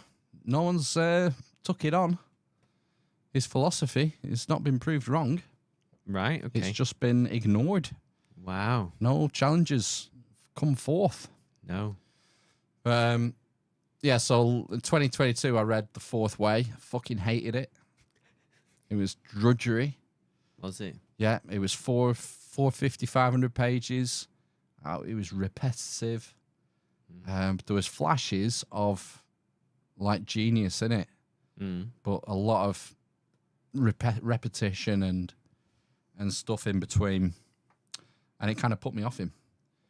And then so that was 2022. So 2 years on, I thought, oh well, I found that one on shelf. I thought it's only 270 pages. I'll whip through that. Yeah, I'll whip through that in a week. No, 2 weeks, mainly because you have to reread paragraphs to try and make sense, to try and grasp what he's putting forward. And Tertium Organum is the name of the book. Aristotle is famous for the Organon, which was a collection of, I think, 6 of his treatises, which his followers, the Peripleptics, I think they're called, Aristotle's followers, they named it the Organon. Not the paraplegics. Not the paraplegics, the Peripleptics. And it was like his logic, his formation of logic. This is how he makes sense of the world. Mm-hmm. And it was famous like, for 2,000 years. And then Francis Bacon comes along, and in between writing Shakespeare and being Chancellor, Lord Chancellor, he writes Novum Organon, or Novum Organum, which is the new logic, the new way of thinking about the world. And he gets all these plaudits for that. Bacon is a nut, well regarded as being a nut, as being the greatest mind of the 17th century by strides. And maybe, you know, one of the greatest minds of all time. The New Atlantis and all the rest of it. So he writes that in the 1630s, maybe, something like that. And 300 years later, P.D. Uspensky, this Russian nutcase, comes up with Tertium Organum, the third mode, the third logic of thinking. And it's like he's taken that chapter from A New Model of the Universe, that 40, 50-page chapter, and expanded it to a whole book. And it's like, oh, fantastic. Wow. It's fantastic. It's a fantastic read, isn't it? Ooh. It'll open your mind, man. It's really interesting. Fascinating. It's all about dimensions. Right, okay. And we're assuming we live in 3-dimensional space. We're 3-dimensional beings, right? We are, man. And the assumption is that there are higher dimensions. Okay. How can you conceptualize a higher dimension? It's impossible. How can you think of a higher dimension? What if Exactly. What you do is you go back. You go back to first dimension and second dimensions, and you look at how they relate to our spatial dimension, the third dimension. And they're all a function of consciousness, different levels of consciousness. One dimension is a line, a straight line. That's it. It's one dimension. Interestingly, a straight line is made up, you could say, of an infinite number of dots. Yes. That makes up a line. 2-dimensional space, or a 2-dimensional consciousness, could think of a plane. So a square is an easy example. So a plane has 2 dimensions, length and breadth. And you could also say that a plane, a square, is made up of an infinite number of lines. Yes. Like that. All the way up. Forever. We're 3-dimensional. Length, breadth, and width.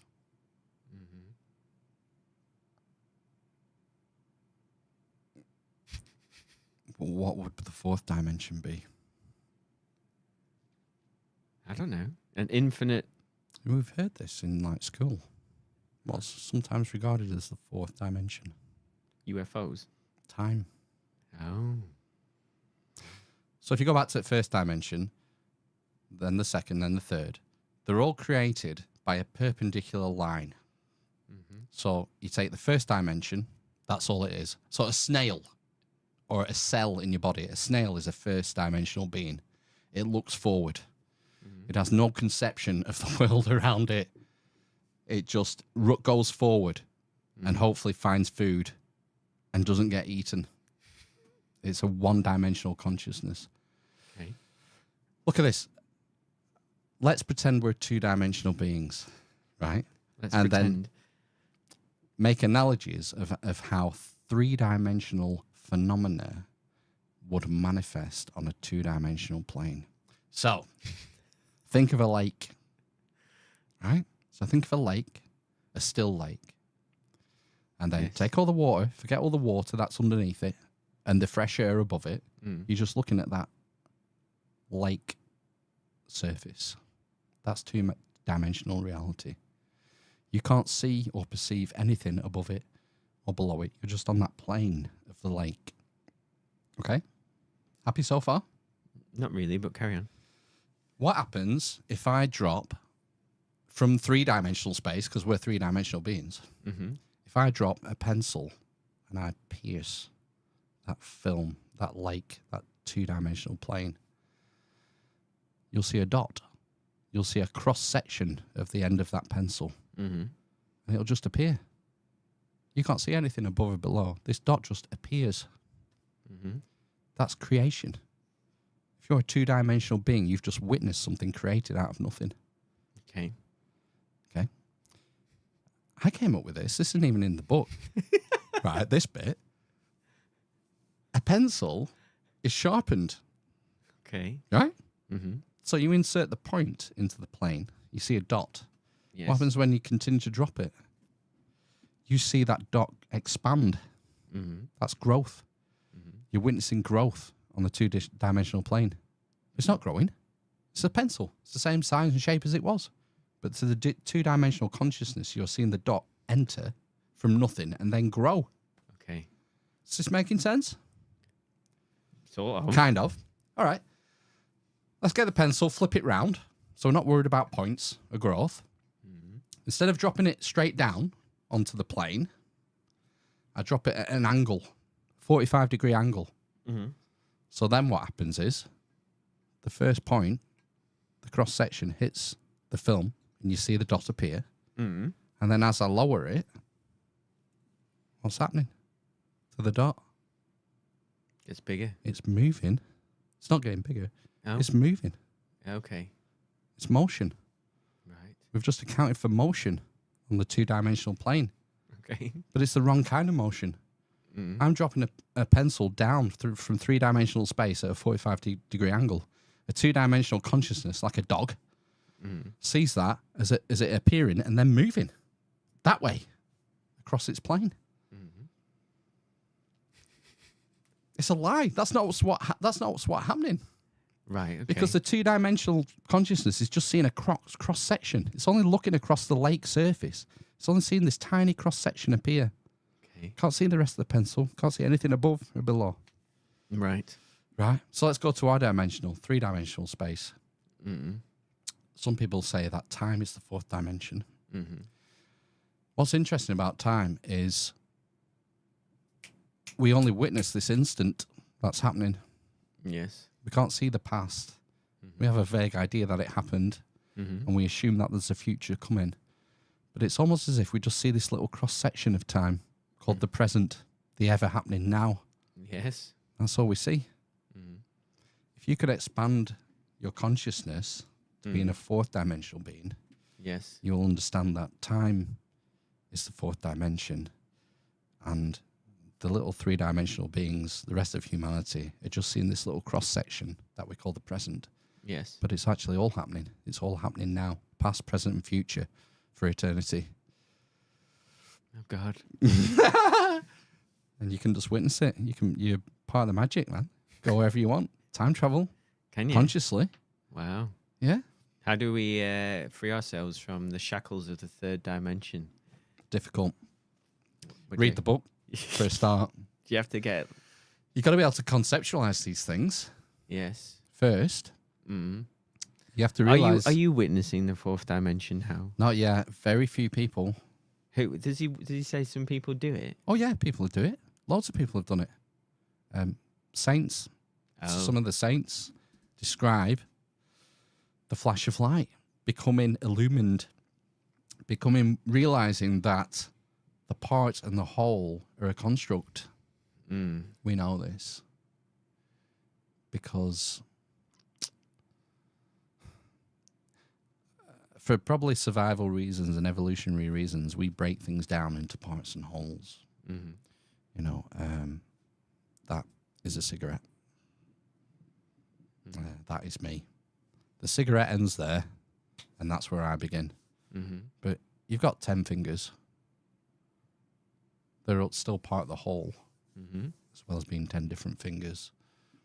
If you like microscope yourself, you'll realize that you know, we're made up of millions of tiny little things, and we're kind of empty space. Yes. None of it makes sense. No. The other great thing, the great example he gave, going back to the lake with the pencil and the stick. Yes. So we've accounted for creation, growth, and lateral motion. What happens if you go to that lake again, to the two-dimensional being, and drop a spiral? The point enters here, Yeah. and then it moves around in a circle. It orbits. Moves around, yeah, a bit like electrons. Yeah. Not saying that's what's happening, but maybe that's what's happening. You know, it's wild. It's totally mind-blowing stuff. Mm. And, you know, he's undefeated. As far as I know, no one's challenged his stuff. Just ignore him. Can't cope with it. It doesn't jive with materialism No.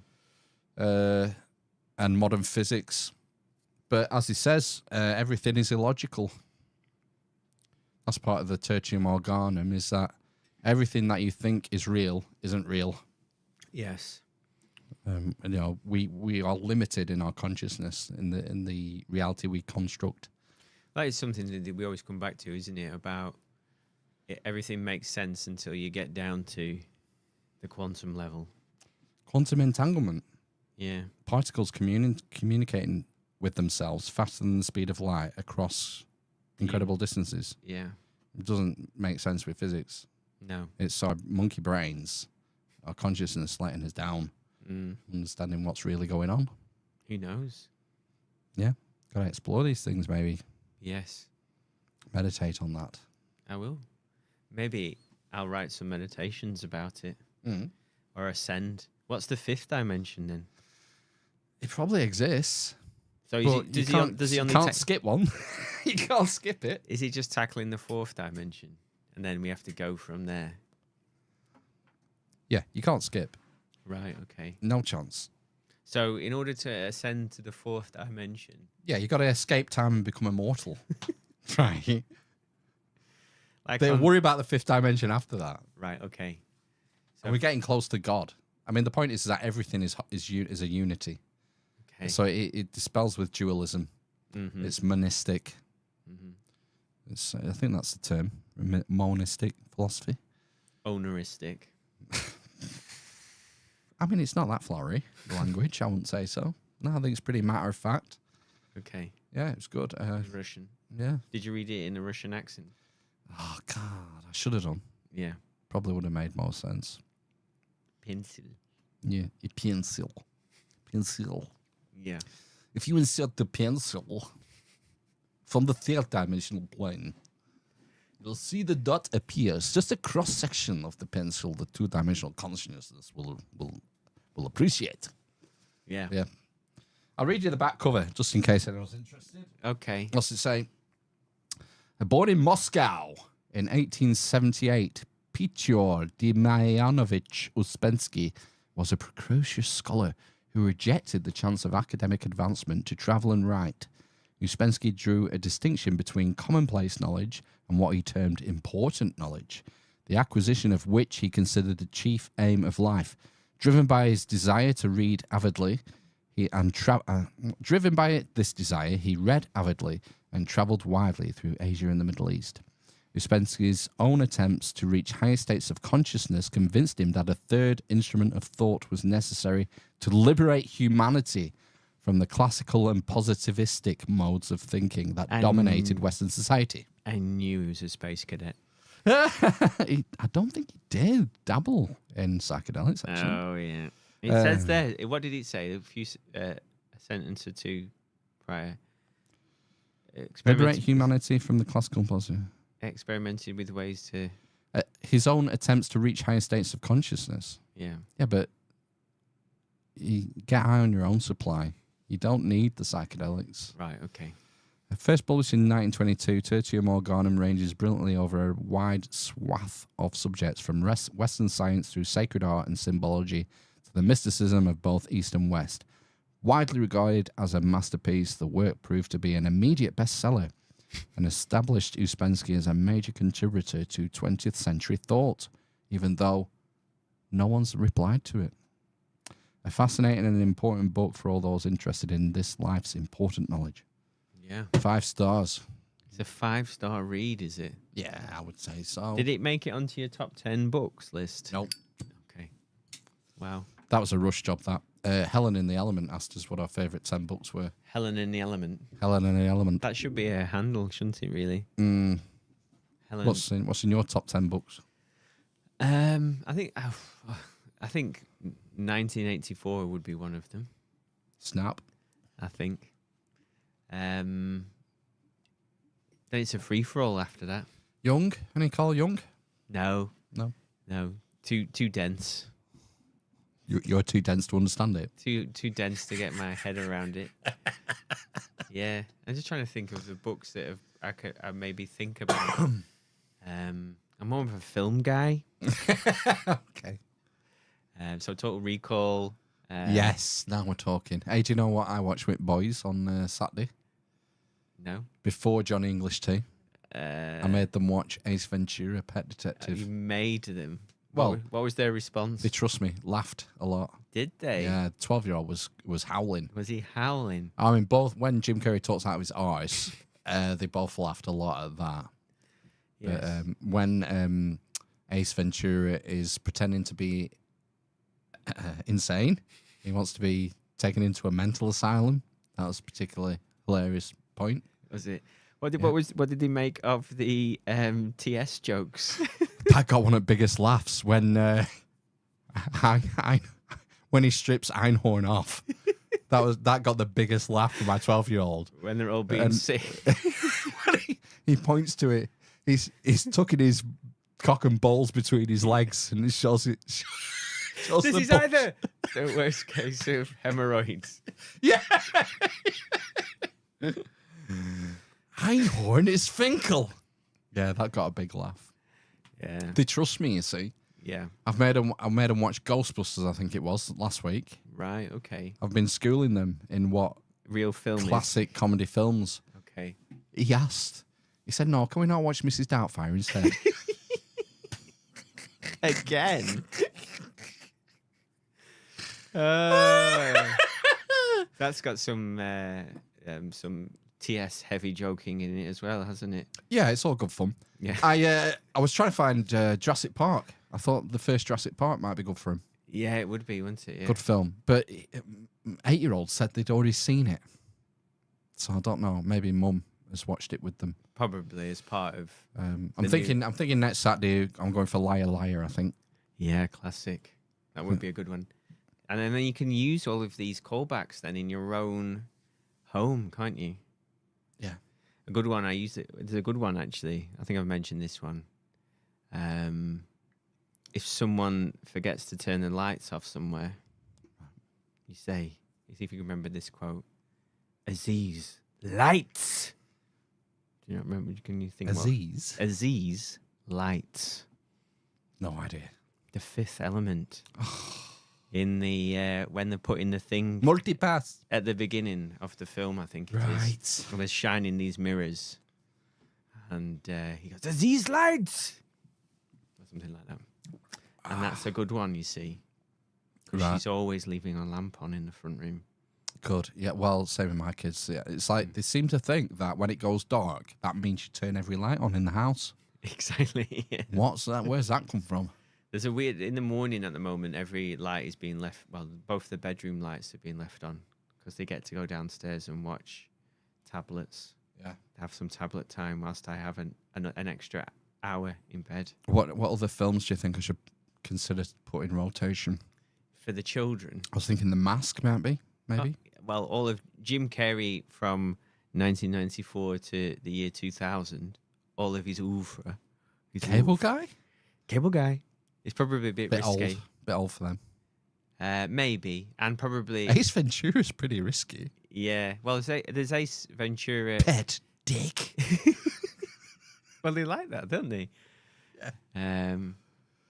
The Call of the Wild. Guano. This guano is really good. I think I've only seen that once. Yeah. Ace Ventura 2. Like a glove. Well, he does that in the first one. Does he as well? Yeah.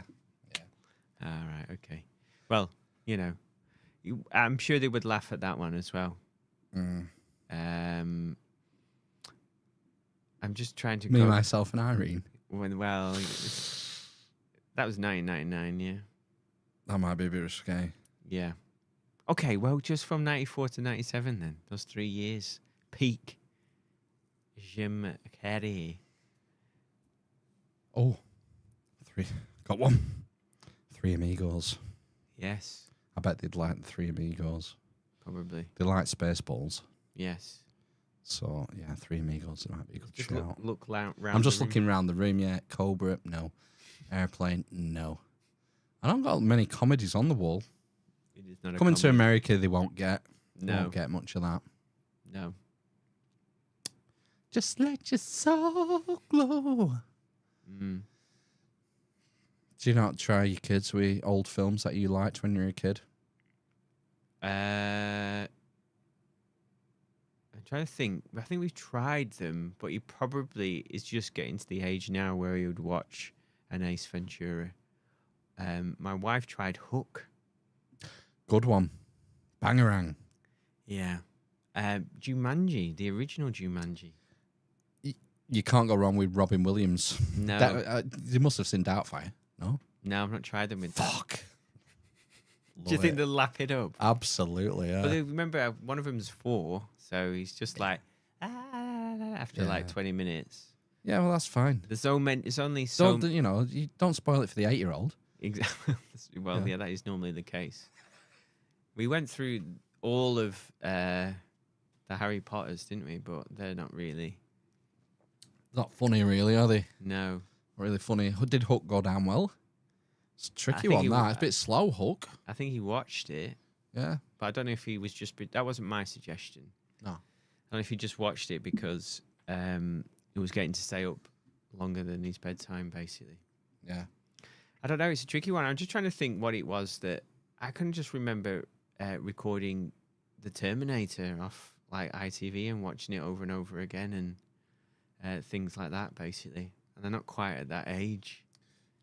No, they're not old enough for Terminator. I mean, you could just go through all of the classic Disney things that come up with their warnings now. Have they seen Aladdin? Yes, Yeah, that's a strong film. Yes. Robin Williams. exactly. In his strong years, late Yeah. 80s, 88 to 95. I'm Robin Williams. going out on a limb here, and Aladdin might be the best Disney film, best Disney animated film. Wow. Take some beating.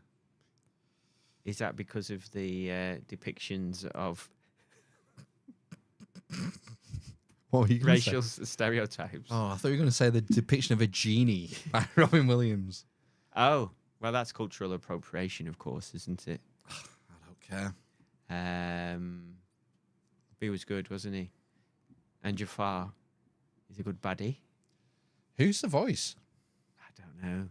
Is it Jeremy Irons? It normally is, isn't it? No.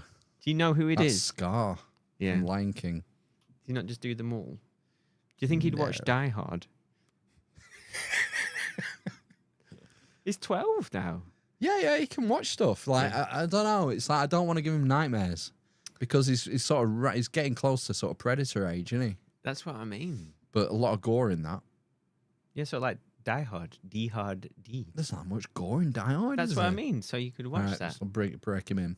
Yeah. Die Hard. I mean, the other thing I suppose is obviously that you've got your Home Alones, Oh, you've got your National Lampoons, haven't you? Comes on every Christmas. Exactly. So those are the other ones, aren't they? The Christmas films. They're staples, yeah. It's summer Exactly. summer films. Yeah. I just can't think of children's films in the 90s that I can remember watching, probably because I was going on to Predator and Terminator and RoboCop, and those were the films I was watching for some reason. And Total Recall. Total Recall had boobs in, though, didn't it? Yeah. So 3. Exactly. So that was like the best thing ever. Kickboxer. I can remember watching it at someone's house. God, Jean-Claude. When they get to dip their mitts into Glass. glass. Broken glass. Yeah. Nails. Yeah. And I just remember that you talk about scarring your son. I watched that round someone's house. Obviously, I must have been like 7 or something.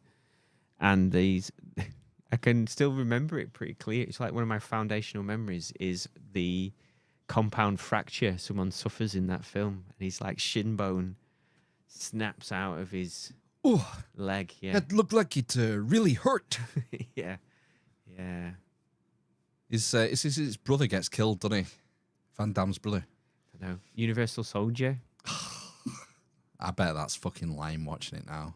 probably, but I loved that one. Yeah. Well, You know what I used to like? Masters of the Universe. oh, I bet you did. You did. Fucking, is it Frank Langella? Is Skeletor in that movie? Oh, I don't know. Fucking great. Talk about hamming it up. Fantastic performance. I don't think I've Saves ever watched it. Saves the film. Is it Dolph Lundgren? Is Yeah. it? Yeah. Post Rocky 4? Yeah. Yeah. Big Trouble in Little China. Could you watch that? I guess. I mean, it's on the reflexes, isn't it? Yeah, I remember watching that pretty young and enjoying I did. it. These are all the films my dad used to get from Video Magic. Oh yes. And somehow he'd let me watch them. Yeah. I'd be younger. I'd be like 8, Yeah. probably 7 or 8. Mm-hmm. It would let me get a Transformers movie or something. Mm. They used to have these like Japanese import Transformers films. I think at Jack Beanstalk, Right. Okay. the Takara. You had to learn Transformers. Japanese. No, no. And he would get like whatever was hot in the video shop, like Big Trouble in Wow. Little China. Probably 89, 90, because I think it came out in 87, say. And it used to be like 2 years before a movie would end up in the video shop. Well, that's the other. Do you remember ever going and there was something really popular, and it was just not in as well for ages, rented out. It was just out all the time. They had like 10 copies of the best film. I don't remember that. I do, and quite often going, and it'd just be gone all the time. Imagine living in a time where you had to rent a videotape to watch a film. Well, I nearly had to rent Jurassic Park yesterday because it wasn't on free Yeah. streaming. Mm-hmm. I thought, no, I'm not paying £3 to watch a fucking film that I've watched 10 million times. I could probably recite the dialogue from start to Yes. end. Mm. Clever girl. So yeah, but I probably have it on VHS somewhere. Exactly. We don't even have a VHS player. Mm. I'm taking a risk. I've gone for the St. Peter's. This stout. Oh fuck! I he's spelt it on my hand. Poured it all over himself. St. Peter's Cream Stout. Coffee and vanilla notes and a creamy chocolate taste. 6.5% from Suffolk. Creamer. What's the nose like? Nothing. It's going to be thin, innit? It's going to be thin and watery.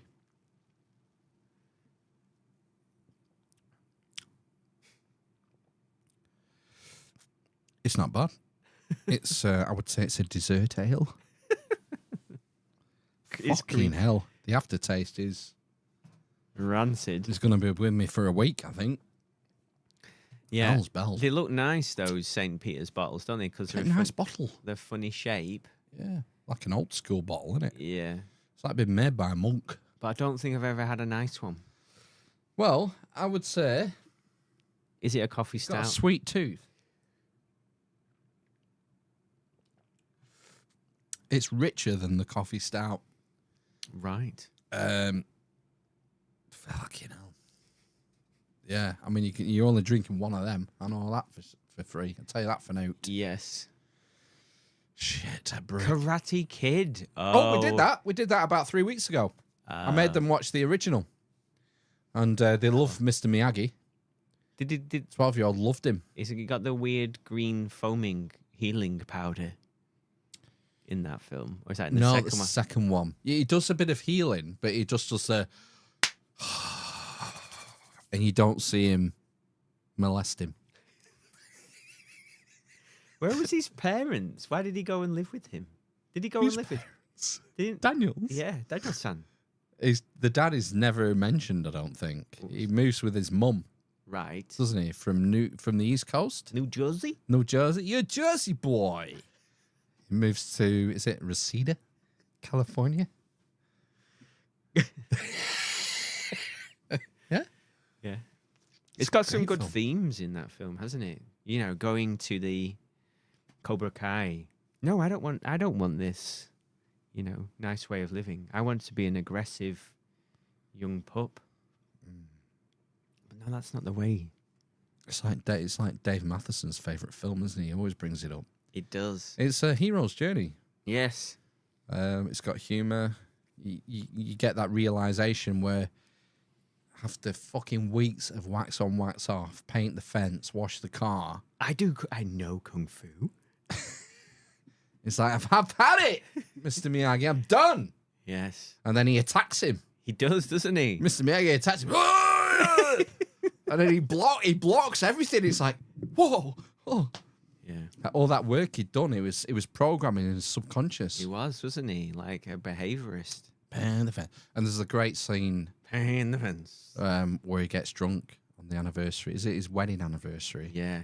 The Or is- hard-hitting scene. It's powerful, man. Mm. He was in the U.S. Army. Yes. He's originally from Okinawa, Mm. not Japan. It's the island, separate island, isn't it? The Americans, they took Okinawa first Mm-hmm. before, and then Pearl Harbor happened before they were going to have to be forced to him because the Japanese were going to fight to death. They were going to have to invade Japan until they dropped the Oppenheimer. And he's from Okinawa, but he'd moved to the States. Mm-hmm. And then he'd signed up for the US Army. Mm-hmm. And while he was away in the World War II, his pregnant wife died in childbirth. Oh my god! And What a dick punch! Danielson finds like the newspaper cuttings and Dunno. whatnot. It's like great character building, storytelling, man. Yeah. It's Don't get brilliant. that anymore, do you? Catching the fly with the chopsticks. Beginner luck. Great film. Kids loved it. Yeah, you see, all these real life and death scenarios. What is the Cobra Kai's? They like dressed as skeletons and beat him up in a famous scene. It's a Halloween party, isn't it? Yeah. Yeah. He plays a trick on Johnny, doesn't he? He puts a hose pipe over the toilet cubicle. He's dressed as a shower Yes. because he can't show his face. He's going to get beaten up. And then they chase him and they start giving him a going over. And then you see Mr. Miyagi climb over the fence, the chain link fence, and he opens a kind of whoop ass on them. He does, doesn't he? Yeah. Hi. My youngest has started going to Taekwondo. Oh, wow. Yeah. Once a week, is it? Yeah, he's been to one. Picked up the punching pretty quick. Feel sorry for your eldest. I know, yeah. You need to get him into jiu-jitsu or something. And then the kicking as well. It was getting a bit confused with the crossing over, so you've got to punch to the opposite side with each thing. So they got the pads out at the end. It's mainly just jumping around on spots. But he's serious, Mr. Winstanley. No fucking about. If you fuck about, nope.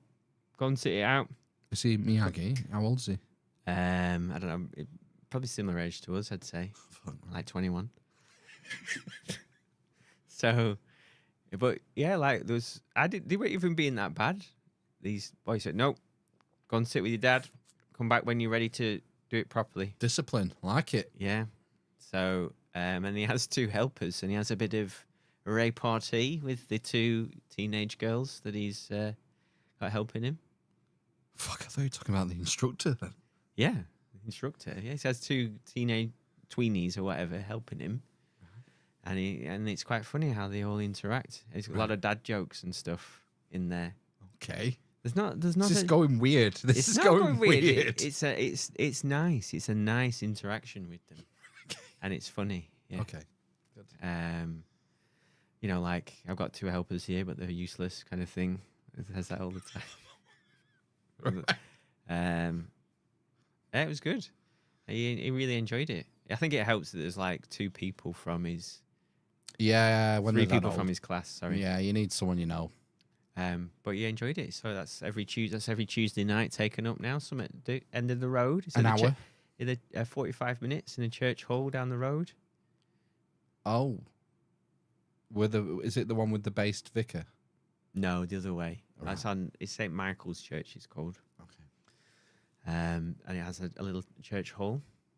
Excellent toilet facilities as well, in case you need if you have your tea beforehand and you know you need to go. Oh, you shit yourself Yeah. before you get in there. It's a nice place. Yeah, I'd recommend it. Okay. Little Tigers Taekwondo or something it's called. Right. So we'll see how it gets on. Good shout from Sam Carnell, Goonies. Yeah, how did we not think of that? How did we not think Back of to that? the Future as well. That would be Shutter Island. That would be what?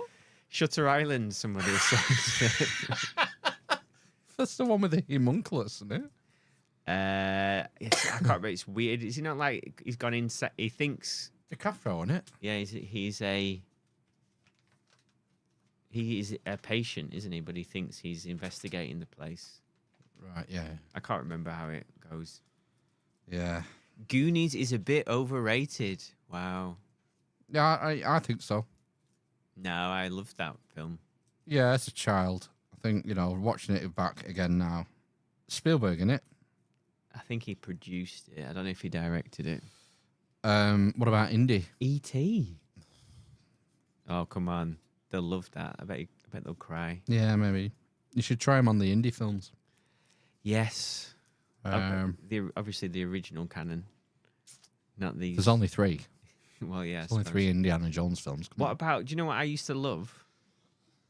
The young Indiana Jones. You're going to say that. Was that River Phoenix? I don't know. I think I get confused because he was in The the film. third one, wasn't he? But I don't know if he was in the TV ones. But I thought they were great, those, as a kid. Maybe we're missing a trick. We're focusing on films. We should be giving them the TV shows we watched. I'm going to start watching my 12-year-old, make him watch Nightmare God, with yeah. Treyguard. I still have nightmares about that, I think. What is your quest? I don't know. Do you search for the shield, the cup, the sword? I can't remember how it went. I didn't watch it. It was too Did you not scary. watch- It was too scary. You had to go on you had to like, one guy wore the helmet I know, who yeah. went into the Matrix. And then you had like 2 teammates who had to guide you. And so, before you went in, you had to say what you were questing for, like the cup or the shield or whatever. And then you put the helmet on the helmet, the giant horns, and they put you in. And you had a health thing. It was like a picture of a skull. Yes. And bits of it would flake off Oh, yes. as you were getting damage. Yeah. But some of the games, it was instant death. Yes. If you took a wrong move, you'd just die instantly. Mm. 3 paces left. I said left. And there was timed games. There was riddles. I can't believe you watched that all the way through. Why? I think Trapdoor was as scary as I got. Something down there. I know. I had the video game of that on the Spectrum Nice. of Trapdoor. No, I didn't have that. I 'Cause mean, my kids watch a lot of series. Like they've just been watching. They've watched the Percy Jackson series. films. No, the TV series. Right, okay. And they've been watching the Avatar series, Airbenders. It's garbage. It's fucking terrible, but they like it. My eldest has been watching something on Netflix which is about an army of rainforest frogs. But it looks like some kind of Japanesey kind of anime, maybe. I think it's been Hentai. dubbed. I think it's been dubbed. But it came in.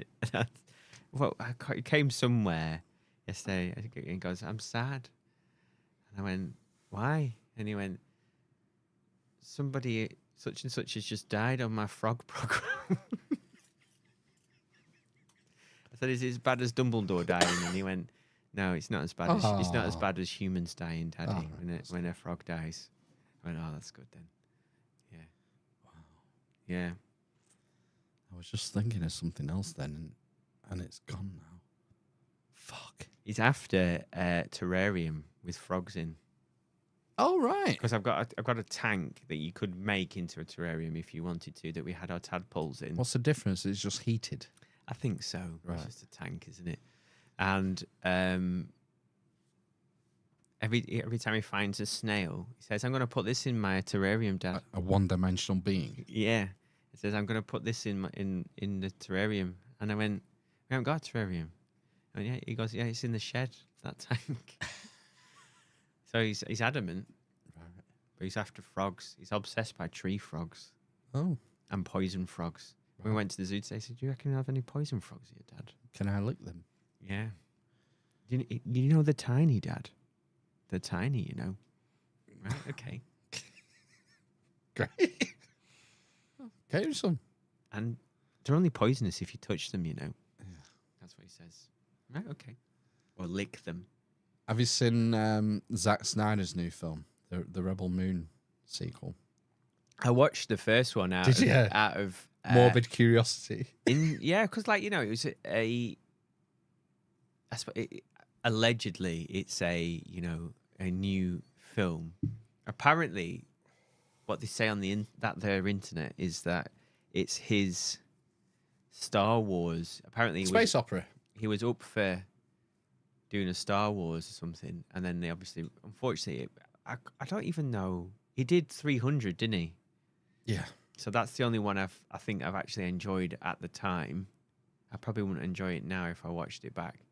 But it wasn't great.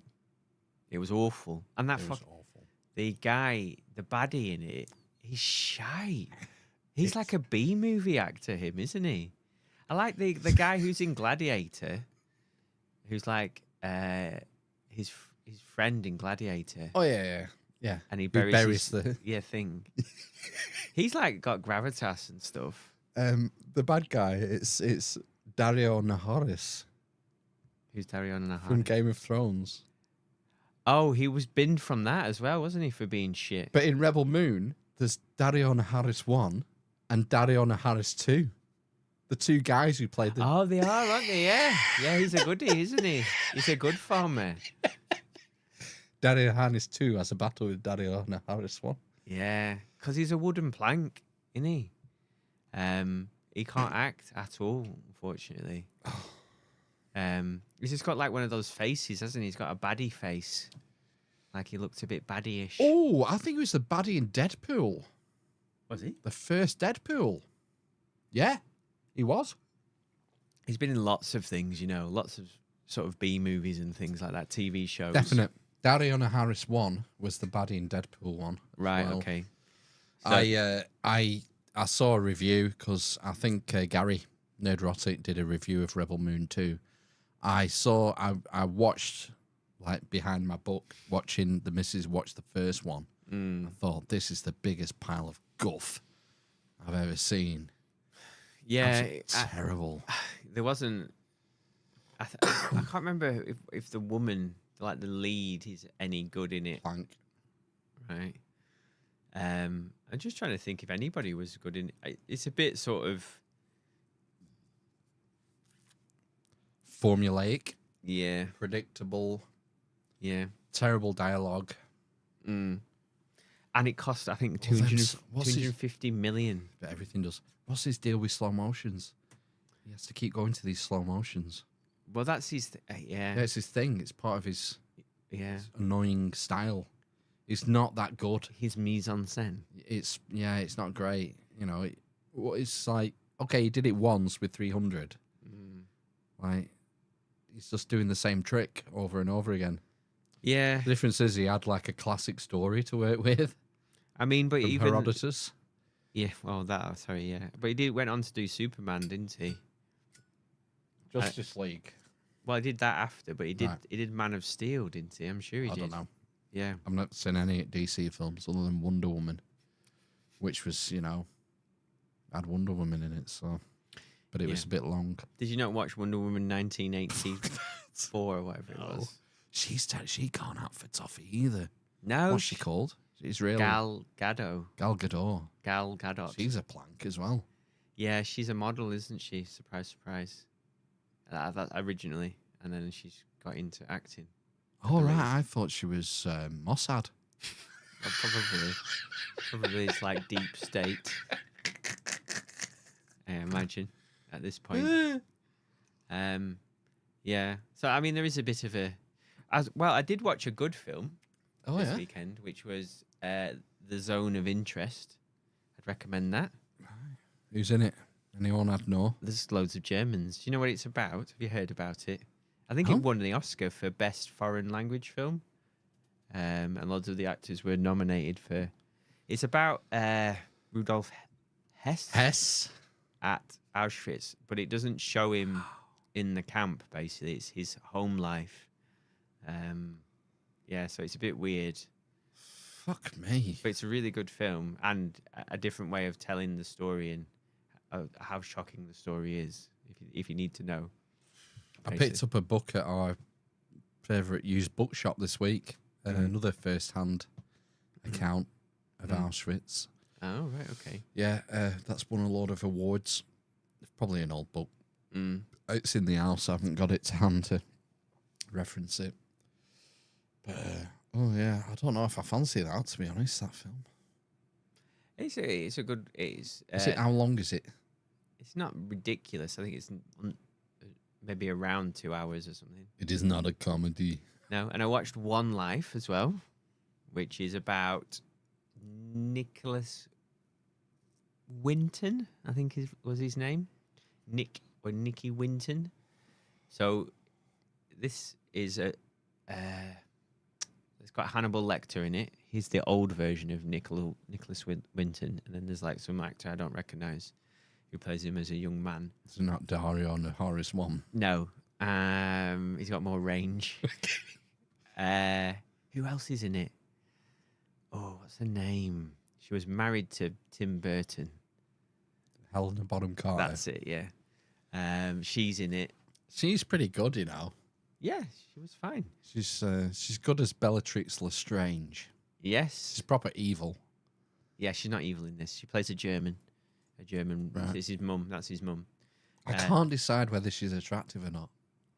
Yeah, it's a bit weird, isn't it? It's what in Viz they're called borderline boilers. In Viz, In Viz, the comic, in the what's it called? The dictionary thing. Urban Something like that.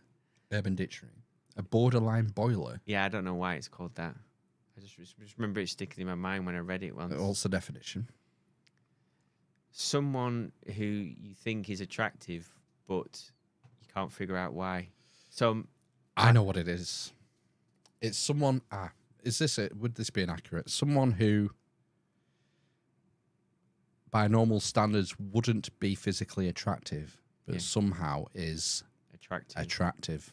So my wife has a crush on Jeremy Clarkson. I don't know what that says about He's me. a fucking potato. I know, yeah. Really? Yeah, Clarkson? yeah. It gets her a little hot under the collar. Yeah. Fuck me. That's weird. Hey, I just use it to my advantage. Do you? What Yeah. do you do? Well, she's with me, isn't she? So you know, Okay. she's just got low standards. Basically. I was thinking that the bunny boiler thing is that there's a difference between physical attractiveness and some sort of raw sexual magnetism. Right, okay. I think some women, sorry to generalize here, it obviously applies to men as well, even though they might not be an oil painting, they might not be what you would regard as beautiful in the modern conceptualization of what it makes a beautiful person, like a Gal Gadot. Mm-hmm. But there's something about them which gives them sort of raging sex appeal. Like the smell. No, obviously not, because like I've never smelt Helena Bonham Carter. No. I think she's on that edge. I don't think she isn't a good, but there's something about her. It's like you can't decide. It's like I don't really find her attractive, but there's something about her. Right, yeah, no, yeah, I get that vibe. Like with Clarkson. Yes. She does look like she smells a bit better than Jeremy Clarkson. to be honest with you. So basically what it is like in 1938, just before the outbreak of war, so they annexed Austria, didn't they? The National Socialist Party. And then they go into the Sudetenland, is it called, in Czechoslovakia? Sudetenland. Sudetenland, Yeah. is that it? So they do that, and they appease and so all the Jews basically, and all the non-desirables from Germany and Czechoslovakia and wherever else. Is this before Danzig? Possibly, and so they're all in Prague, and they all go to Prague to live in the ghettos, and I can't remember why he goes there, but he ends up going there, and as he's going around, he notices all these children everywhere, and obviously they're all like, there's loads of them starving and dying, and all the rest of it. It's winter; they're going to make it through the winter. So what he does is he takes it upon himself to somehow get a list out of a rabbi or different places. That's how it's dramatized anyway, of the family names. And then he has to go back home, he gets his mum to arrange the visas through the Foreign Office. And it was mad, like there was like 10 things that they had to do. It was something like they had to arrange for a foster family that would look after the child up until the age of 17. There's a £50 fee. £50? Yeah. In 1938? Yeah, guarantee, for each child. And loads of other things, basically. An individual visa for each one. You know. It's almost as if they didn't want them leaving. Yes. Well, no. That was on the British Foreign Office. So back in London, apparently, this negotiation's going on. This is what you got to do in order to get them here. So what they did is they arranged. They did not offer to send them to Rwanda. No, 8 trains. So they got 8 trains full. So it was 669 children, and then the 9th train, unfortunately, it had 200 and I think between 200 and 300 kids on it. Unfortunately, the Nazis had come into Prague then, and they stopped the train from leaving, and they were all shipped off to whichever camp they went to. Unfortunately, Well, if they were children, they wouldn't have gone to a camp. well, they said like 15,000 kids died in the camps. He said. Oh, 15,000. Yeah, that's a drop in the. I know. Yeah. Most of them were executed before. Right. Okay. Yeah. It's like when I read that. Oh my gosh. The Polish. Ordinary men. Yeah. So the job of the reserve police was to filter. The first job was to filter out the women and children, young children, and they had to be shot on the spot. Gross. You know, it's only an old men. Yeah. Old men, obviously. Yeah, it was only like working age men who got to survive in the fucking camps. Yeah. In the main. So basically, it was like in the late 80s when he's old and he's clearing out his office and he has his scrapbook, and he goes to like the local paper and there's something going on about refugees on the news. Whether that's actually happened, I don't know, or if it's to make it relevant to today. So he takes his local newspaper. Because what do I want to write about refugees? And then so he knows this guy and he knows somebody else, and somehow he gets a meeting with Robert Maxwell's wife. Oh. And she's like looking at the thing, and to this point, you don't know how many kids he's managed to get out or whatever. And she goes like, "Well, how many children did you manage to?" And he went like 669. And she went, "Oh, this is not really what I was thinking.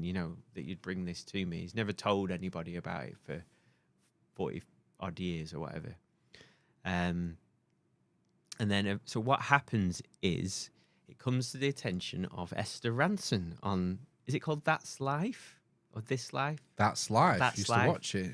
So, anyway, She's like, whoa, there's 600 kids in the wild. Where are they? Point me at them. So he gets quickly ushered into the studio audience. She doesn't know what's going on, and she starts reading from this thing, and she says, "This is him here. This is Nick Twin." And turn to your left, and it's one of the children that he's rescued. Oh. And then they ask him back, and we got a response, somebody else wrote in. And then this other guy, so they get him back in the studio on a different episode, and the woman's there who's met already, and then other guy's there, and he's saying thank you. And is anybody else here? And an entire audience stands up. Yeah, basically. staged. Yes, to get him in. But basically, up until that point, he was allegedly, according to the story, that he was just focused on the the last train, basically, and those 220 kids, rather than the ones that he managed to get out. Yeah. And also, so basically, as in his scrapbook, and there's photos of kids, and there's ones with X's on and ones without, and the ones with X's they managed to place with foster families, and the other ones they couldn't find a home for, so they were unfortunately probably not here anymore. No. Nope. That must have been one of those episodes of That's Life that I had to leave the room for. You didn't watch it? Not When really. your no. mum and dad didn't watch it? Like, I can remember vaguely, maybe. because there was once. comedy elements. It was like Yeah. a magazine show. Richard Madeley was on the panel. Was he? Yeah. I Right, remember him okay. with his floppy hairdo back then. Wow. And it would say, like, okay, just warning for the mums and dads, any young children, they might want to leave the room before this next item. Yeah. And you'd have to go out the living room and up the stairs and then stop halfway up the stairs and try and listen from the stairs. Because he used to do some, Hard hitting. hard-hitting BBC journalism. Yeah, she's a sketch, her, that Esther Anson. Is she? She founded Childline, didn't she? Yes. Deep cover. Yeah. She's ill, isn't she, at the moment? Or Oh, she she's died? all for no. She's well. She's all for people offing themselves, though. States sanctioned euthanasia. Oh, right. Okay. Yeah, she's all for that Dignitas stuff. I thought she was dying, though. I thought she. Oh, had she probably is. I mean, she's terminal old. cancer. She's really old. Right. Okay. She must be. She'd be older than our parents, I bet. Yeah, probably. Yeah. Right. But they've gone hog wild in Canada. They have it's called MAID, I think. What's that? The acronym. The version of That's Life. No, assisted dying. Right. Okay. Yeah, and it'll be like there was a battle in the Canadian courts recently. Even if you like mentally, if you have mental health, you I have mental health. Well, right, we'll go to Canada and they'll kill you. Right. Okay. They'll kill you for it Yeah. if you want. Yeah. It's not a good idea. The state shouldn't have the state shouldn't have the right to choose between who lives and dies. It's a dangerous road to go down, as we've just been talking about. What happened in the 1930s and 40s? Yes. Tecton 4, was it? The Nazis' operation they had where they were just killing everyone who was below a certain IQ, going through all the mental hospitals and just euthanizing them all. Yeah. Well, yeah. People with physical deformities. Mm-hmm. You got one extra finger, right? Good night, Vienna. The frightening thing is, it was nurses and doctors doing it all. Yeah. It wasn't like the SS were coming in with the skull and crossbones on their hats, offing these people. They got nurses and doctors to do it. Like, oh, you're a bit slow, you. Why did the SS have skull and crossbones on their head? It's a bit. They're just a bit fruity in Germany or something. Why would they have that? You think it wouldn't be so overt, or maybe it was deliberately overt. Or did it have a different meaning I think it's an occult thing. because of Himmler and his... Himmler apparently has an occult library with like 11,000 books in it. Did he read them all? No, it's all, a lot of this goes into like myth but it was, and a lot of the propaganda was based on the Volkish, this Aryan mythos and The beer. beer. I'm sure beer played a I'm role. sure there's a Greek beer called Mythos. Oh, right. Yeah, maybe. The mythical beer. I don't know if it was occultism that why they chose the skull and crossbones. It's quite strange, isn't it? Well, I mean, it's the two lightning bolts, isn't it? SS Yes. Well, yeah. and the lightning SS. bolts. Yeah. It's kind of deeply pagan, Yes. I would say. I don't know. It'd be interesting, like, if he had a diary or something, if you could read his diary, what was going on in his head. Because he was a true believer. He was, as Eric Hoffer. That's a great book. That could have made my top 10. Eric Hoffer's The True Believer. How these people get convinced of these ideologies. Ideologies are dangerous, man. You can't kill them. No, you You can't. can't defeat an ideology. I idea. with weapons. You know, you no. can only beat it with better ideas. Mm. Well, I really don't want to end this podcast by talking about the Holocaust. Oh, the Nazis again. No. What about a jingle? I've played them. I played the I thought we had an Tosses a outro coin. jingle. Yeah, but I thought we had only Nazis in the audience anyway. oh fucking hell! Oh, here we go. Narcissistic, psychopathic, Machiavellian, and that wasn't enough. No. I just rewatched Cabaret. Bloody brilliant. And the Nazis are in the audience. Yeah, I think we're at the end of the Enlightenment. I think so. After that 2.5 hours. Yeah, it's time to go, isn't it? Is it 10:30? Is Yeah. that clock right now? That I is- changed it, didn't I? That is correct. Yeah. Should we fuck off into the night? Call it quits. Yeah. Unless you've got anything, funny to say. No, never. Right, okay. No, I'm just going to try and think about. I'm going to have to go back in the chat because people have been putting up different films that we need to play for our kids. Should we have a look? You can. Fat Slags. What? Why is it not? Do I have to click on it? Yeah, there's a bar there, a search bar. There you go. Roger Cook report. Roger Melly. Jimmy Nail. Profanosaurus. That's what it was called. What's that? That's the Oh, the- dictionary thing. Not the Urban Dictionary. Someone has a crush on Jimmy Nail. That's is your missus into Jimmy Nail? He's kind of rubbery, like Clarkson. Yeah. Pink Pisces. Brain Dead, yes. What about what's the Clint Eastwood one where he has an orangutan as a best friend? That would be a good watch for the kids. Right turn, Clyde. Yeah, what is it? Oh, is it like Hanging loose. something like monkey? Look who's talking Look loose. who's talking too, yeah. 3 Men and a Baby. Do you think they would like that? Yeah. 3 Men and a Baby, yeah. Cocoon. Left field. What's the little aliens one? I used to love that one. Critters? No, and they're like machines, but they live with old people. Batteries not included. Is that what it's called? Right, yeah. Have you not seen that one? Yeah. And it's like little machines. Yeah, it's like Flight of the Navigator. They're like era. Flight of a Navigator. Have they watched? Nerd. It's a Clint Eastwood film is doing my head in. Something loose. There was Turner and Turner and Hooch is a good shout. Short Circuit as well. Yeah, that's a good shout. out. Johnny Fire. Yeah. I'm not really Indian, you know. No, he's not. He's in Succession. You've got to go to the bottom. I need to know that Clint Eastwood film, man. No, it's not Coneheads. Or Short Circuit.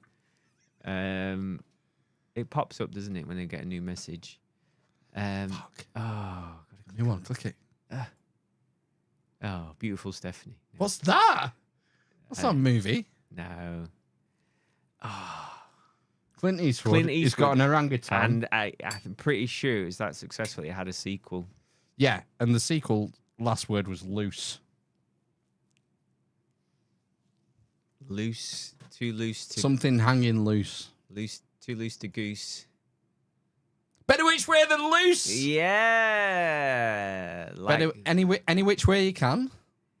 any which way you can. Was that the first one? Every which way you can, and then better Every call Saul. every each way but Uh, loose. any which way but loose. Was it? Yeah, Right. that's it. The Eastwood film. Bye bye children. Every which way.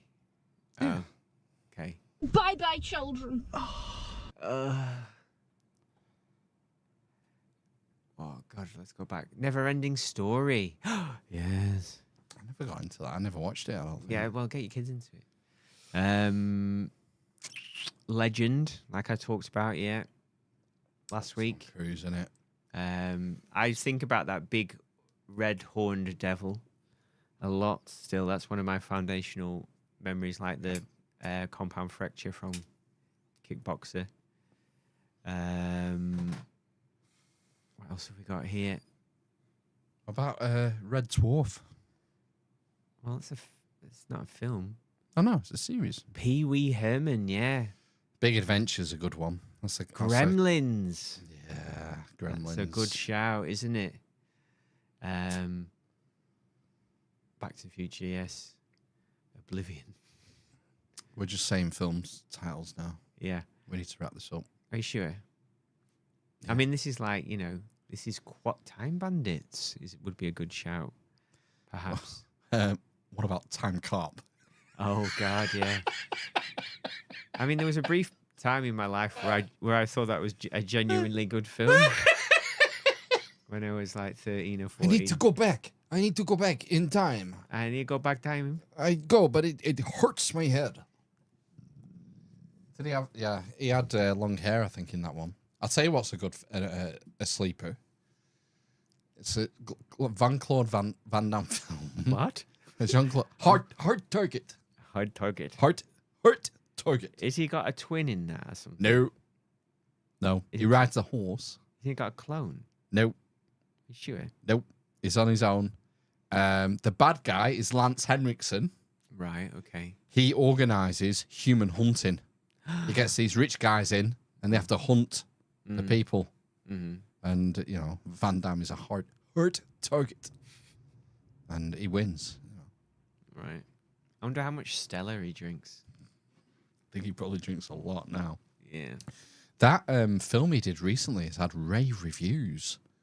That one he did a couple of years ago, where it was like a documentary film. Well, there's a story, isn't there, about Jean-Claude, in that he Sure there is. with I think he got a massive studio deal in the mid or early 90s with Universal, and he went crazy, and he got thrown out of Hollywood basically. Yeah. But it was like $30 million or whatever, I don't know if that's the right amount. It's probably more or less, as usual with me. But yeah, and then he signed it, and then as soon as he signed it, I think he did Time Cop was one of them, and then that was it. He never did a film again or something after that one. What about Street Fighter? That was before Time Cop. Really? Yeah. Yes. Oh, Stuart's inquiry. I'm not sure about that. Okay, yeah, I think Let's so. have a look then. Go on then. Are That's what I was going to do. I was going to put it you on going to there. Google it? I was going to do it on here, yeah. Just talk amongst yourselves whilst we Google this. Time Cop, 1994. I think it's the same year. Might be the same year. Oh, it's the same year. It's a draw. Same year. It's a draw. I think that was Raul Julia's last film, wasn't it? Yeah, he died, didn't he? Tragic. Yeah, Oh, tragedy. He had a massive heart attack, didn't he? After watching it. At the premiere. Yeah. Oh my God, what have I done?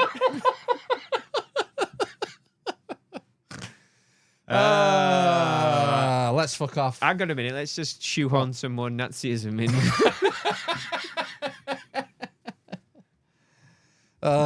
Let's wrap it up. It's been a good one. Good podcast tonight. You not think?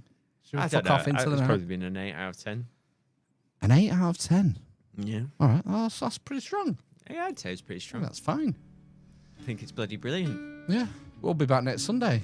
Oh, you playing us out? I'll play us out. Yeah, Terry Boardman next week.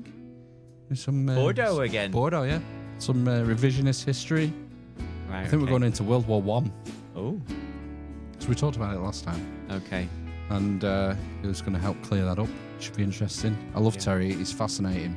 Yeah. And his knowledge on Rudolf Steiner is second to none. Right. Okay. So yeah, join us next week. Please do. Yeah. Welcome, folks, to Barn Raising Air.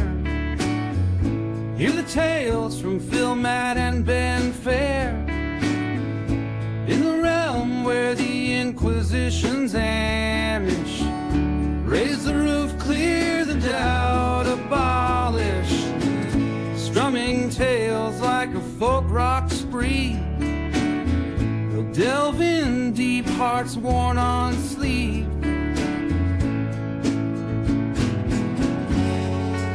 Pull up a chair by the lantern's glow. Join our circle, let the stories flow. With Phil and Matt and Ben, our kin, we're stitching wisdom like an Amish pin. We'll question everything, turn 9.